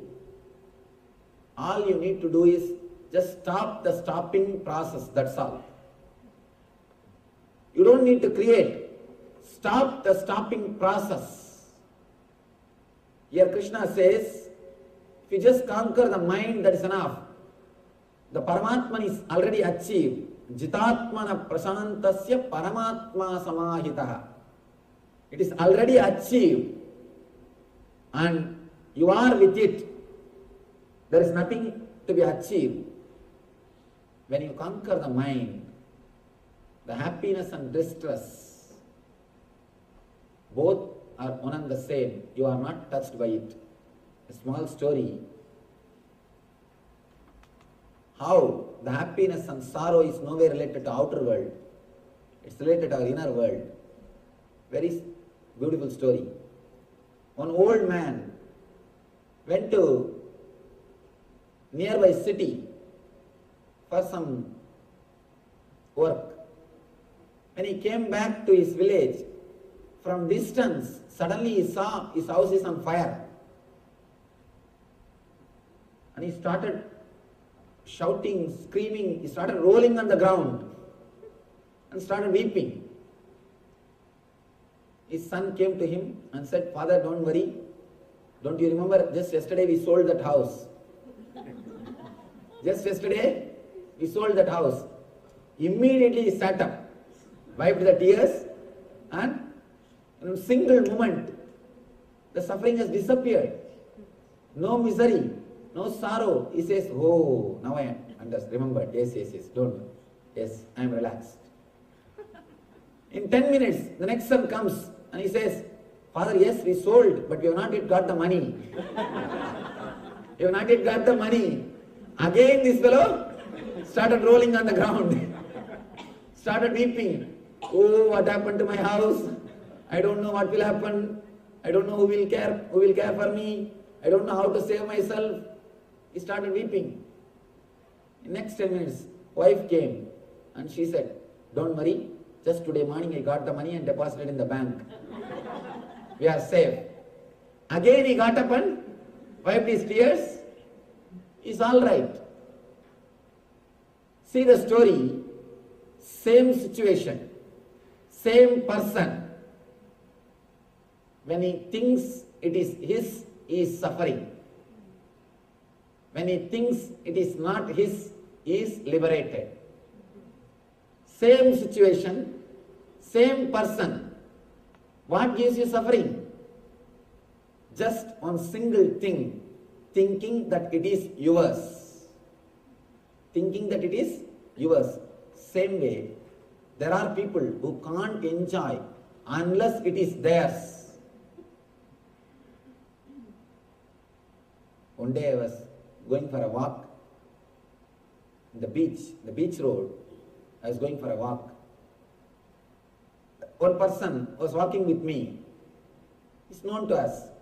Suddenly he started telling, Swamiji, I think we should have a cottage here and it will be really nice. We can come out and sit in the evening and enjoy the breeze. I told, are we not enjoying now? Why do you need cottage here? Just look, just see this whole thing, enjoy. But the mind never enjoys unless you are sure that it is yours. Unless you possess that, you don't enjoy. Be very clear, the man who possesses and enjoys will never enjoy.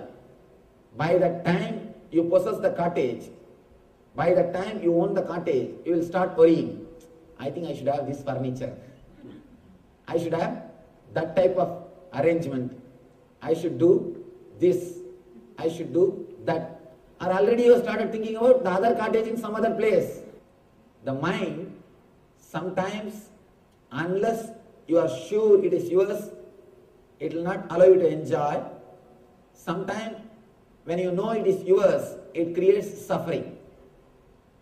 Suffering or enjoyment is created only by that one place, only one link, that mind. If that link is disconnected, the whole process will happen beautifully. The only difference between you and an enlightened man is that one link missing. Don't think enlightened man means he will have two big arms. Nothing. There is no difference between you and an enlightened man. The only one difference, one link, that mind link is missing, which continuously decides what is there for me, what way I am connected, what way I am affected. And I, that link is missing. If you can cross that link, if you can cut that link, if you can cross the I, you will become Christ. If you can cross the I, you will become Christ. Nothing else. All you need to do is just remove that one link. Don't try from senses. You will destroy it. We always complain about senses. Again and again, we say senses are spoiling us. No, you are spoiling them. Be very clear. Don't put the responsibility on senses. You are spoiling them. You destroy them. You abuse them. We abuse our senses. Look into our life. Night till 2 o'clock sitting and watching the baseball, television. Your eyes will be begging, please give me a little rest. Please give me little rest. When some advertisement comes, and automatically your eyes will close. It wants to sleep. But because you want to enjoy, you abuse your eyes. Same way the gongura chutney. So hot. Tongue will be burning. Eyes will be pouring. The whole system will be burning. But not even with a fingertip, with a hand. And now just the word is enough. I can... how many mouths are feeling the taste? We abuse our senses. We disrespect our senses. Please be clear. Senses are not destroying us. Senses are not disturbing us. It is we who are disturbing the senses. It is we who are abusing the senses. It is this link. What is there for me? This link, the I, that is where the whole trouble starts. That is where you abuse your senses. All you need to do is not to control the senses, but to control the mind. Make it understand what is really happening inside your system. One more very simple thing, to tell you honestly, heart and taste, both are one and the same. Today, just try to do this simple experiment, very small experiment. Stretch your tongue and concentrate on the tongue. When you go back to your house, try to do it. Just concentrate on the tongue. Visualize as if you are walking on your tongue. Your tongue is a highway and you are walking on that road. Just concentrate on it. Then take a chili and sugar candy. Take a chili and sugar candy. Touch it from two corners. Put chili in one corner, sugar candy in another one corner. And deeply witness what is happening. Suddenly you will realize the process which happens when you touch chili and the process which happens when you touch sugar candy, both will be one and the same. Please try to do this experiment. You will understand. If you go a little deep, if you go a little deeper inside your system, the hot and sweet both are one and the same. Only when you stamp that, this is hot, this is not good for me, this is sweet, I like this. Only when you put a rubber stamp, only when you label it, the trouble starts. As a process, as a nature, both are one and the same. Try today. If you experiment, you will understand. Both processes are one and the same. You label that based on your belief, your earlier beliefs. Based on that, you label them. You decide. You downhole your experiences based on your recorded memory. Suddenly you decide, this is not good for me. Then you start thinking it is not good for you. And you really start feeling it is not good for you. One more thing we need to understand. Your thoughts are creating your senses. Your mind creates your senses. Don't think you are living with what you have. You create what you want to have. You are not living with what you have. You are creating what you want to have. Your thoughts are so powerful. Your mind is so powerful. It can change the whole body.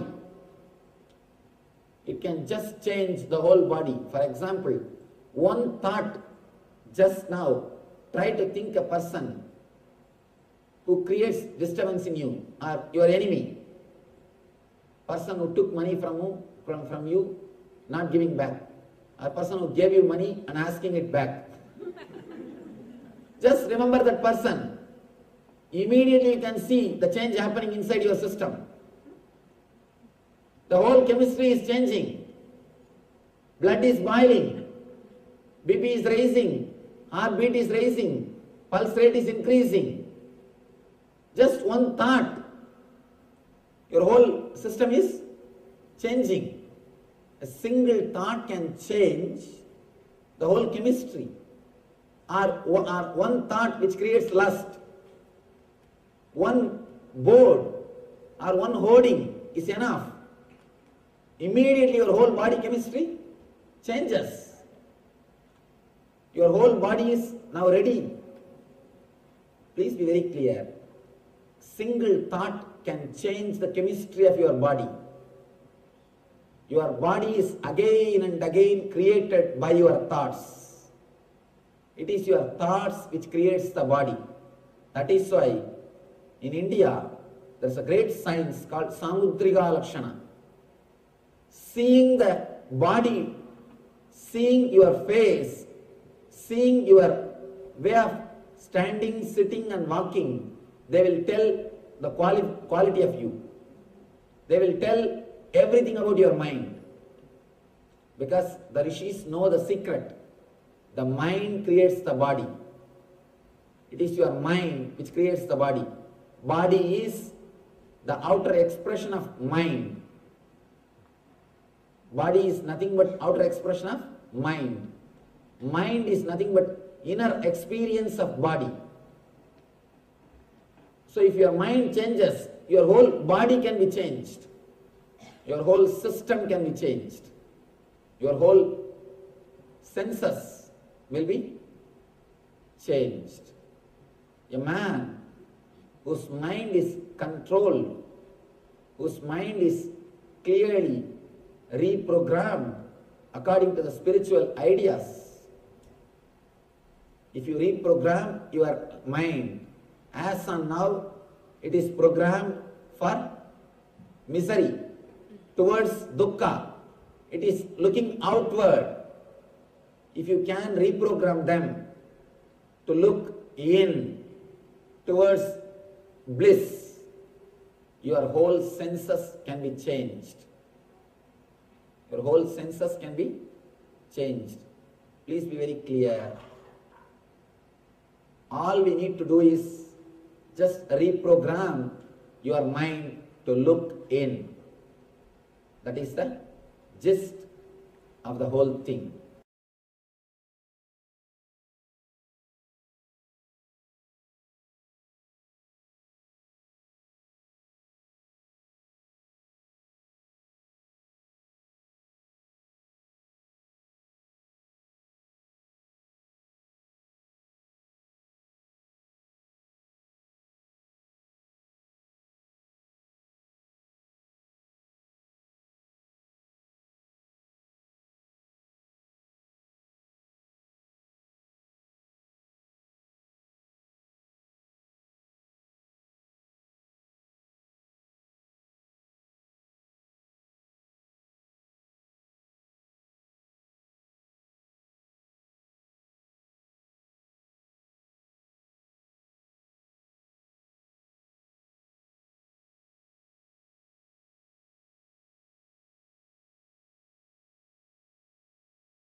Yes, welcome back. So wonderful revelations from the Supreme Pontiff of Hinduism on how to reprogram your mind to look in. So now let us move on to the next segment, which is a kriya, a technique guided by the Supreme Pontiff of Hinduism on vertigo cure. So it is to cure any issues you might have with vertigo. So when you get that feeling, that nauseous head spinning feeling of vertigo. So even if you don't have that issue, so you might not necessarily have that issue, but even though all the kriyas, all the techniques that Swamiji has put together, they help you in so many different ways. It's so beneficial for everybody. So we recommend that everyone please take part in this kriya. So it'll be a guided kriya by the Supreme Pontiff of Hinduism. So the Supreme Pontiff of Hinduism has created a set of 108 kriyas, cures and cares for certain ailments, illnesses, that sort of stuff, things that affect most people, most of us. And these are infused with the super consciousness of the Supreme Pontiff of Hinduism. So it is, in a way, a darshan. It is the darshan of the Supreme Pontiff of Hinduism. He's taking us through these kriyas. And of course, these are designed and personally tested by the Supreme Pontiff of Hinduism himself. So you know they are the best thing for us, just the best thing. So let us find a little bit of space. Make sure that you have enough space to practice. So these will be asanas, so yoga asanas. There will be meditation techniques, breathing techniques, and so forth, visualization techniques. So make sure you have enough space so you don't run into people, run into walls, so you can practice this freely. And also make sure that you are in a place where you won't be distracted for the next little while. So it is important that you do take part in this. It'll be just so beneficial. So without any further ado, let us hear from the Supreme Pontiff of Hinduism as he guides us into this Kriya for vertical care.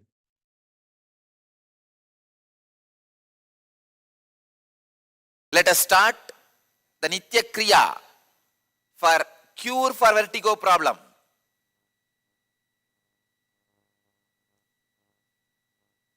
First, Koraka Jali Asanam. Koraka Jali Asanam. Please understand. The father of Hatha Yoga, Goraknatha, in his name this asana is said. Yes. Usually he always sits only in this posture. Actually, I am making a murti of Goraknatha, Dattatreya, Vaschendranatha, all of them, to be placed in our ashram all over the campus.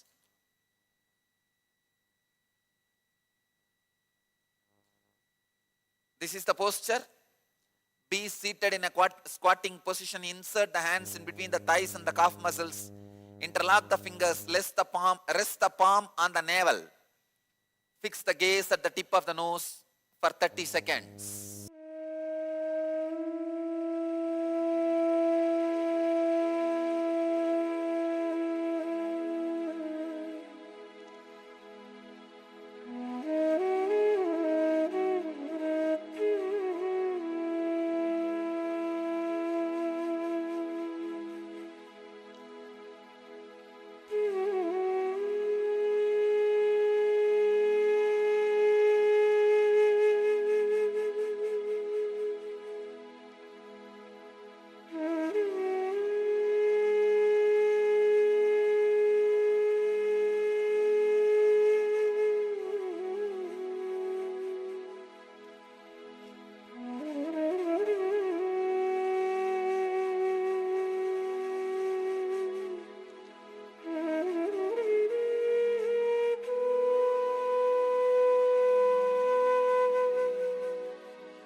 In this posture, Prakriti Kumbhaka.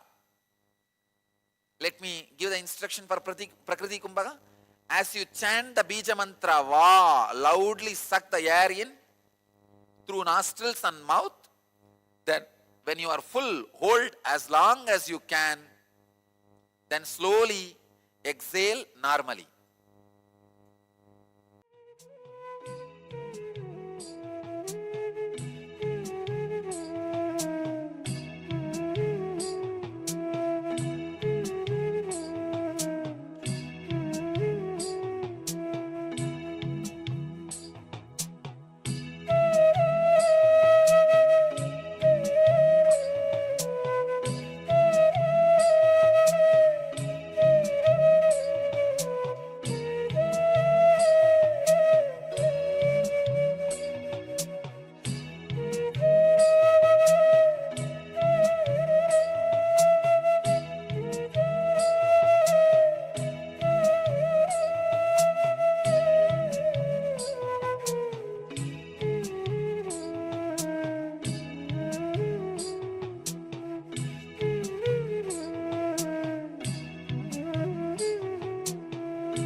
blinking the eyes.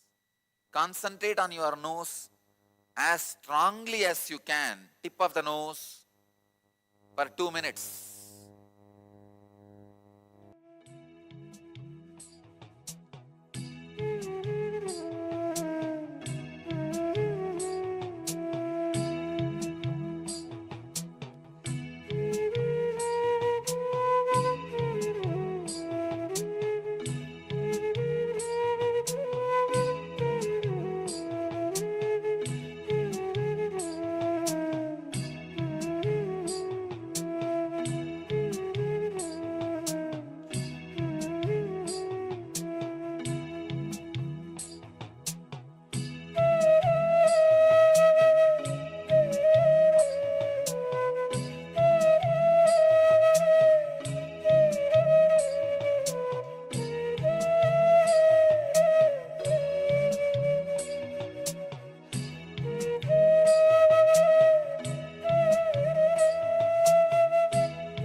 Next step, change the asana. Kanipava asana. Rest the hands on the ground with comfortable distance between them. Bend the elbows. Raise the legs off the ground. Let the knees touch the respective elbows. Balance the whole body. 30 seconds.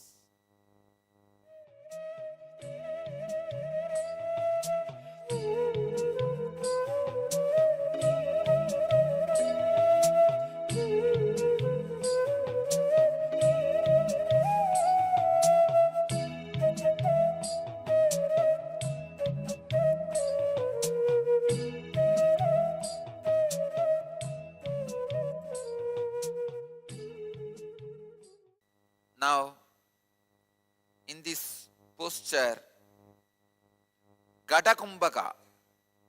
Gada Kumbhaka is inhale through both the nostrils, hold the breath, exhale through right nostril. Please understand, inhale through both, hold the breath and exhale through right.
next step.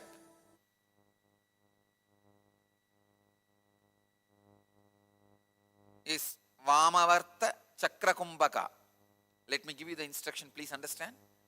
Inhale through left, hold as long as you can judiciously, exhale through right, again inhale through left and stop and relax. The whole pranayama gets completed with the 4 action. Inhaling left, holding, exhaling through right, and again inhaling through left. Then you can relax. Do this 21 times with this 4 action.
Next step, Dakshinavarta Kumbhaka. Now please understand. Inhale through right nostril, hold as long as you can judiciously, exhale through left nostril. Inhale through right, hold and exhale through left.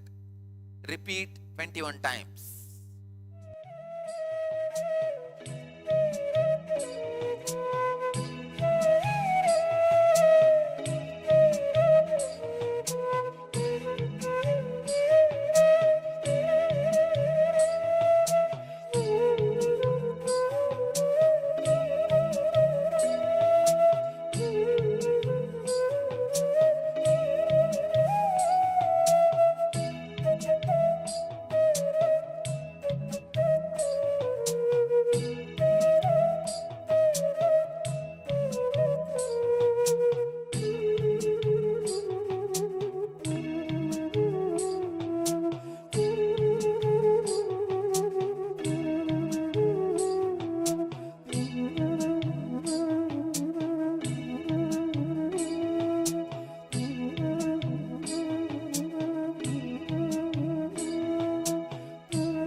Let you all achieve, experience, live, express, radiate,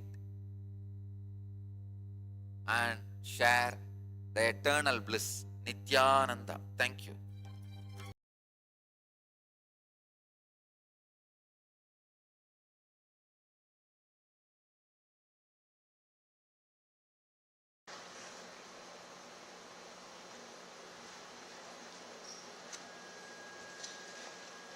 Bhagavan starts, Etvam aksharam anirudesham avyaktam paryupasade sarvatra kamachintya kodastam achalam truvam sanniyam yendriya gramam sarvatra samabuddhaya te prapnuvanti mameva sarvabhuta hiteradaha.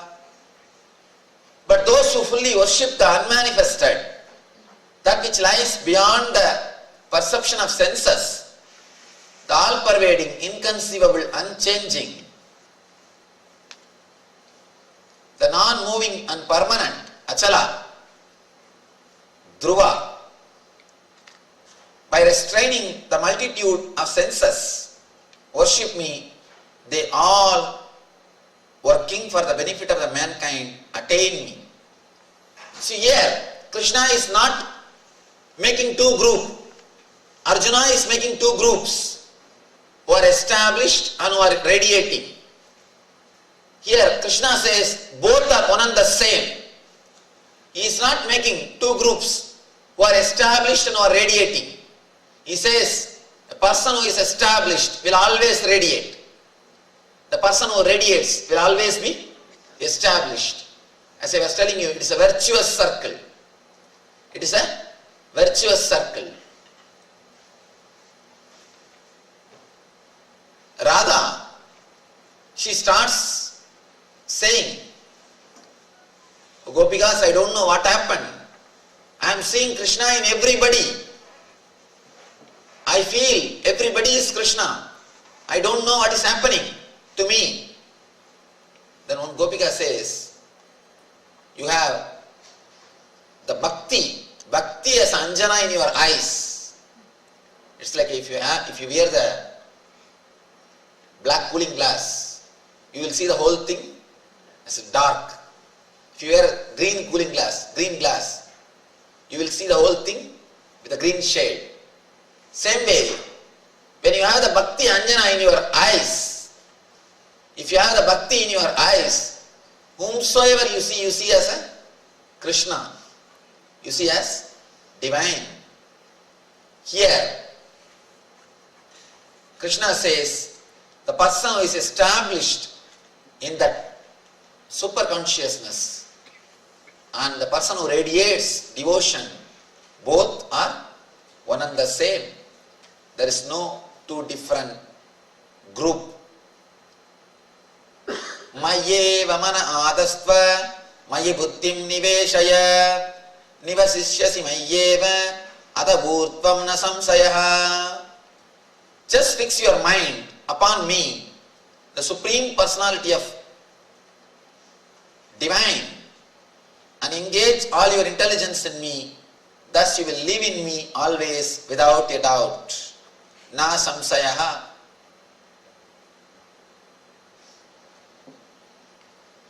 Now he comes to the technique.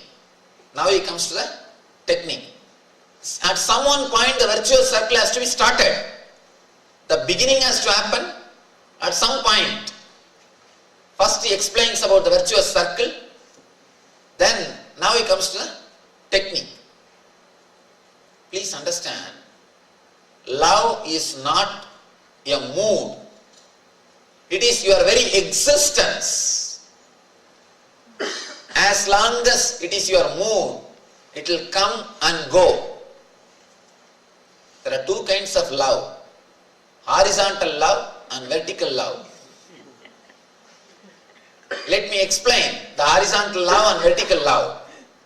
Horizontal love is just like a horizontal line, flat. It is related to time. It will start and end.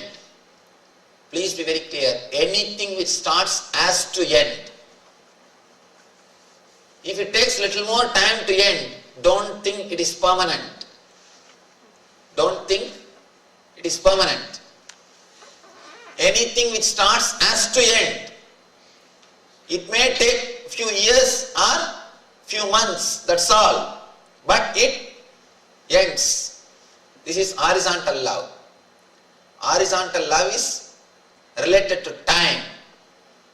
Vertical love is related to consciousness. It neither starts nor ends. It doesn't discriminate. It is your very quality. If you discriminate and love, please be very clear, it cannot be called as love, it is just infatuation. As long as the other person fits in your frame, all your love will go. The moment the other person doesn't your love will disappear. In our meditation camp, the first session, the first practice which I make people do is, tell me honestly, or make a list, honestly, how many of you really love at least one or two persons in your life? And usually in the beginning people will come up with a big list. Husband, wife, father, mother, brother, sister, one by one, one by one, one by one. When I start talking, people will cross. No, then it is not love. No, then it is not love. But people always come and get stuck when it comes to the son or daughter. When I say all your love is for some reason, three reasons, either economical benefit or psychological support, that you have somebody as your family or as your community, as your group. At the time of risk, they may support you. When it is needed, they may be behind you. Psychological support. Third thing, good certificate. Sometimes we do share love, we do show love, we may not have any economical benefit or the psychological support, but expecting a good certificate. Good certificate. Attention. Some need will be there. People ask, tell me, Swamiji, no, I don't love my son or daughter with any of these three things. I ask them, all right, if suddenly your son starts doing things on his own, if he starts deciding on his own, if it doesn't fit with your frame, if it doesn't follow your words, if it doesn't live according to you, will that love be saved? Inquire honestly. Naturally people start saying, no, it will not be. It will come down. Means what? We love our next generation as long as they are extension of our life. We fulfill our desires through them. We fulfill our life through them. Whatever we can't, we try to fulfill through them. As long as they act, they live as an extension of your life. Relationship is really beautiful. But the moment they start deciding on their own, the moment they feel that you are suffocating them, and they stand up and say no, whole thing takes a different turn. But for kids, they feel they are man or women only when they say no to parents. It's a basic instinct. Only when you say no, you feel you are individual. They don't bother what you say. All they know is flag one word, no. Flag one word, no. They do not know anything else. They feel strong when they say no. That is why all over the world, the youngsters, they always rebel. Whether it is developed countries or Eastern countries, all over the world, in all culture, youth, the youngsters always say no. Because when they say no, they feel that they are very strong. No gives certain kind of strength. But your love is dependent only on yes. As long as you receive yes, your love also yes. When you get a no, you start saying the same no. It is horizontal love. That is the reason it ends with some reason. Vertical love never ends because it never starts. suddenly at some point you realize, just like this body, how you live inside this body, same way you are living inside every body. Inside every body. There is a beautiful example given in Upanishad. A master asks a disciple, do you enjoy all your 5 senses? Disciple says, yes. Suppose if one sense is missing, will you have the same amount of joy? He says, no, 20% less. If 2 senses are missing, 40% less.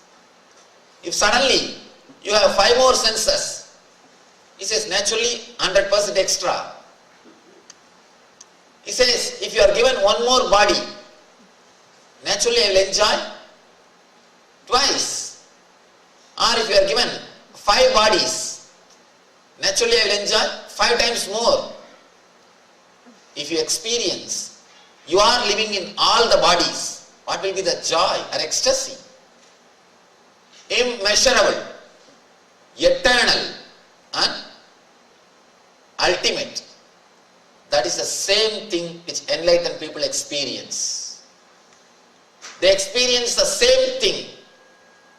When they experience they are filled in the whole universe, or they are in every body, they experience the tremendous ecstasy, the tremendous pleasure or bliss. That is why they don't need anything from the outer world. They don't need anything from outer world. One elderly person, he came to our program. After that, he came near me and asked me, with a lot of sympathy he expressed, in such a young age you became a Swami. With a lot of sympathy that I missed life, with a lot of compassion, he was expressing his compassion with a feeling that I missed. I told him, don't be sympathetic towards me. Actually, I should be sympathetic towards you. Even after 60 years, you are not able to liberate yourself. Even after 60 years, you are suffering in the samsara. Don't be sympathetic towards me. I should be sympathetic towards you. When you experience that ecstasy and bliss inside you, you don't feel you are missing anything from the outside. You don't feel you need something. Real renunciation is not you renouncing the world renouncing you. When you have that joy and ecstasy, bliss in you, automatically you will radiate that within you and you will never feel you are missing something. You have lost something. I always tell people, never renounce unless you have that ecstasy inside. Never renounce. Work only for that ecstasy. When that happens, automatically the renunciation will happen to you. You don't have to renounce. Automatically it will happen. Be very clear. If you renounce the outer world without having the inner world, you will fall in depression. I have seen so many sannyasis who take this life, who have not achieved the inner experience, who are caught in the social service, fall in depression. Around the age of 40 to 45, simply they fall in depression. They give counseling for the whole world, but they will be in depression. So many monks, they fall in depression. Never renounce unless you have a solid experience inside. When you have the experience, you don't have to renounce. Automatically renunciation will happen. All these things will drop you. Instead of you dropping, they will drop you. You dropping will always have a problem. They dropping you is the right thing. When you have that joy in you, when you start experiencing the joy in you, nothing needs to be renounced. Automatically things will happen. Here Krishna gives technique to start the virtuous circle. let you fix your mind on me. Let you establish your intelligence in me. In this way, after acquiring that boundaryless consciousness, you will live in me always. How to establish our intelligence on Him? Continuously try to put all these ideas and thoughts inside you. Ramakrishna says, what you eat, same way only you will belch. Same smell only will come out when you belch. If you eat some kind of vegetable or fruit, when you belch, only that smell will come. Same way, if you add these ideas continuously into your mind, into your consciousness, naturally it will start radiating. It will start shining through your being. Let your intelligence be established in His being. Means, when you are in some trouble, automatically the solution should come from you based on these ideas. As on now, we run and refer the book. It means you are having Guru only in the outer world. If you again and again digest all these ideas, even when you don't have trouble, try to put these ideas inside you. Only then they will go and sit. When you have trouble, they will start guiding you. When you have trouble, if you read, you will not be able to digest them, because already your mind is in confusion. How can you receive them? How can you digest them? It can never happen. When your mind is in normal state, let receiving these ideas inside your mind become a regular habit. Let it become a just normal lifestyle. How you eat every day, how you take bath every day. Same way, let you eat these ideas in you beautifully. Shankara writes commentary on this sutra, Agara Suddhihi. Agara Suddhayo Smriti Suddhihi. When your ahara is purified, your memory is purified. Please be very clear, ahara does not mean just the food which you take. It means whatever you take through all these five senses. The TV programs which you are watching is ahara. Music which you are listening is ahara. Food which you are eating is ahara. Smell which you are smelling is ahara. The touch which you are enjoying is ahara. Means all these five should be pure. Only then you can radiate the purity. You can radiate bliss. You can radiate ecstasy. You can radiate divine intelligence. Understand, unless you purify agaras which goes through other senses also, you cannot expect the purification of your memory, especially these TV shows. I really feel blessed. I am born and brought up in a village where there was no TV in those days. People ask me, Swamiji, how do you pick up things easily? Of course, somehow I pick up things very easily, very quickly. One small fact, it's a truth. Just 2 years ago I started speaking English. All I studied is only in my mother tongue. I studied a little bit, that also in mother tongue. I started speaking English when I started coming to America. Means 2 years ago. 2003 August. They asked me, how do you pick up? And I continuously read. How do you read so many pages, so many books? It is just because I never used to watch TV. TV straight away destroys your consciousness. Please understand, not only your eyes, straight away destroys your consciousness. Let me tell you an important thing. Understand this example. You are traveling in a vehicle. If you are going 40 miles per hour, you can see whatever is there in the road, hoarding or a signboard, whatever is there in the road you can see very clearly. If you are going 100 miles per hour, can you see? You can't. You can't see them clearly. The reason is more number of frame per second is coming in front of your eyes. More number of frames per second is coming in front of your eyes. That is why you can't see. You can't understand what it is. Normally, your eyes can receive, analyze, process and file as long as the informations are given to you 6 frames per second. 6 frames per second if it changes in front of your eyes can take that message, analyze it, categorize it and put it in your consciousness, put it in your memory.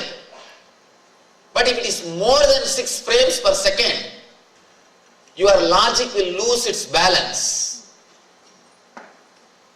TV is at least 16 frames per second. Straight away the information is forced on you. Please be very clear. It's like you have a security watchman outside your house. Thief comes and pushes the watchman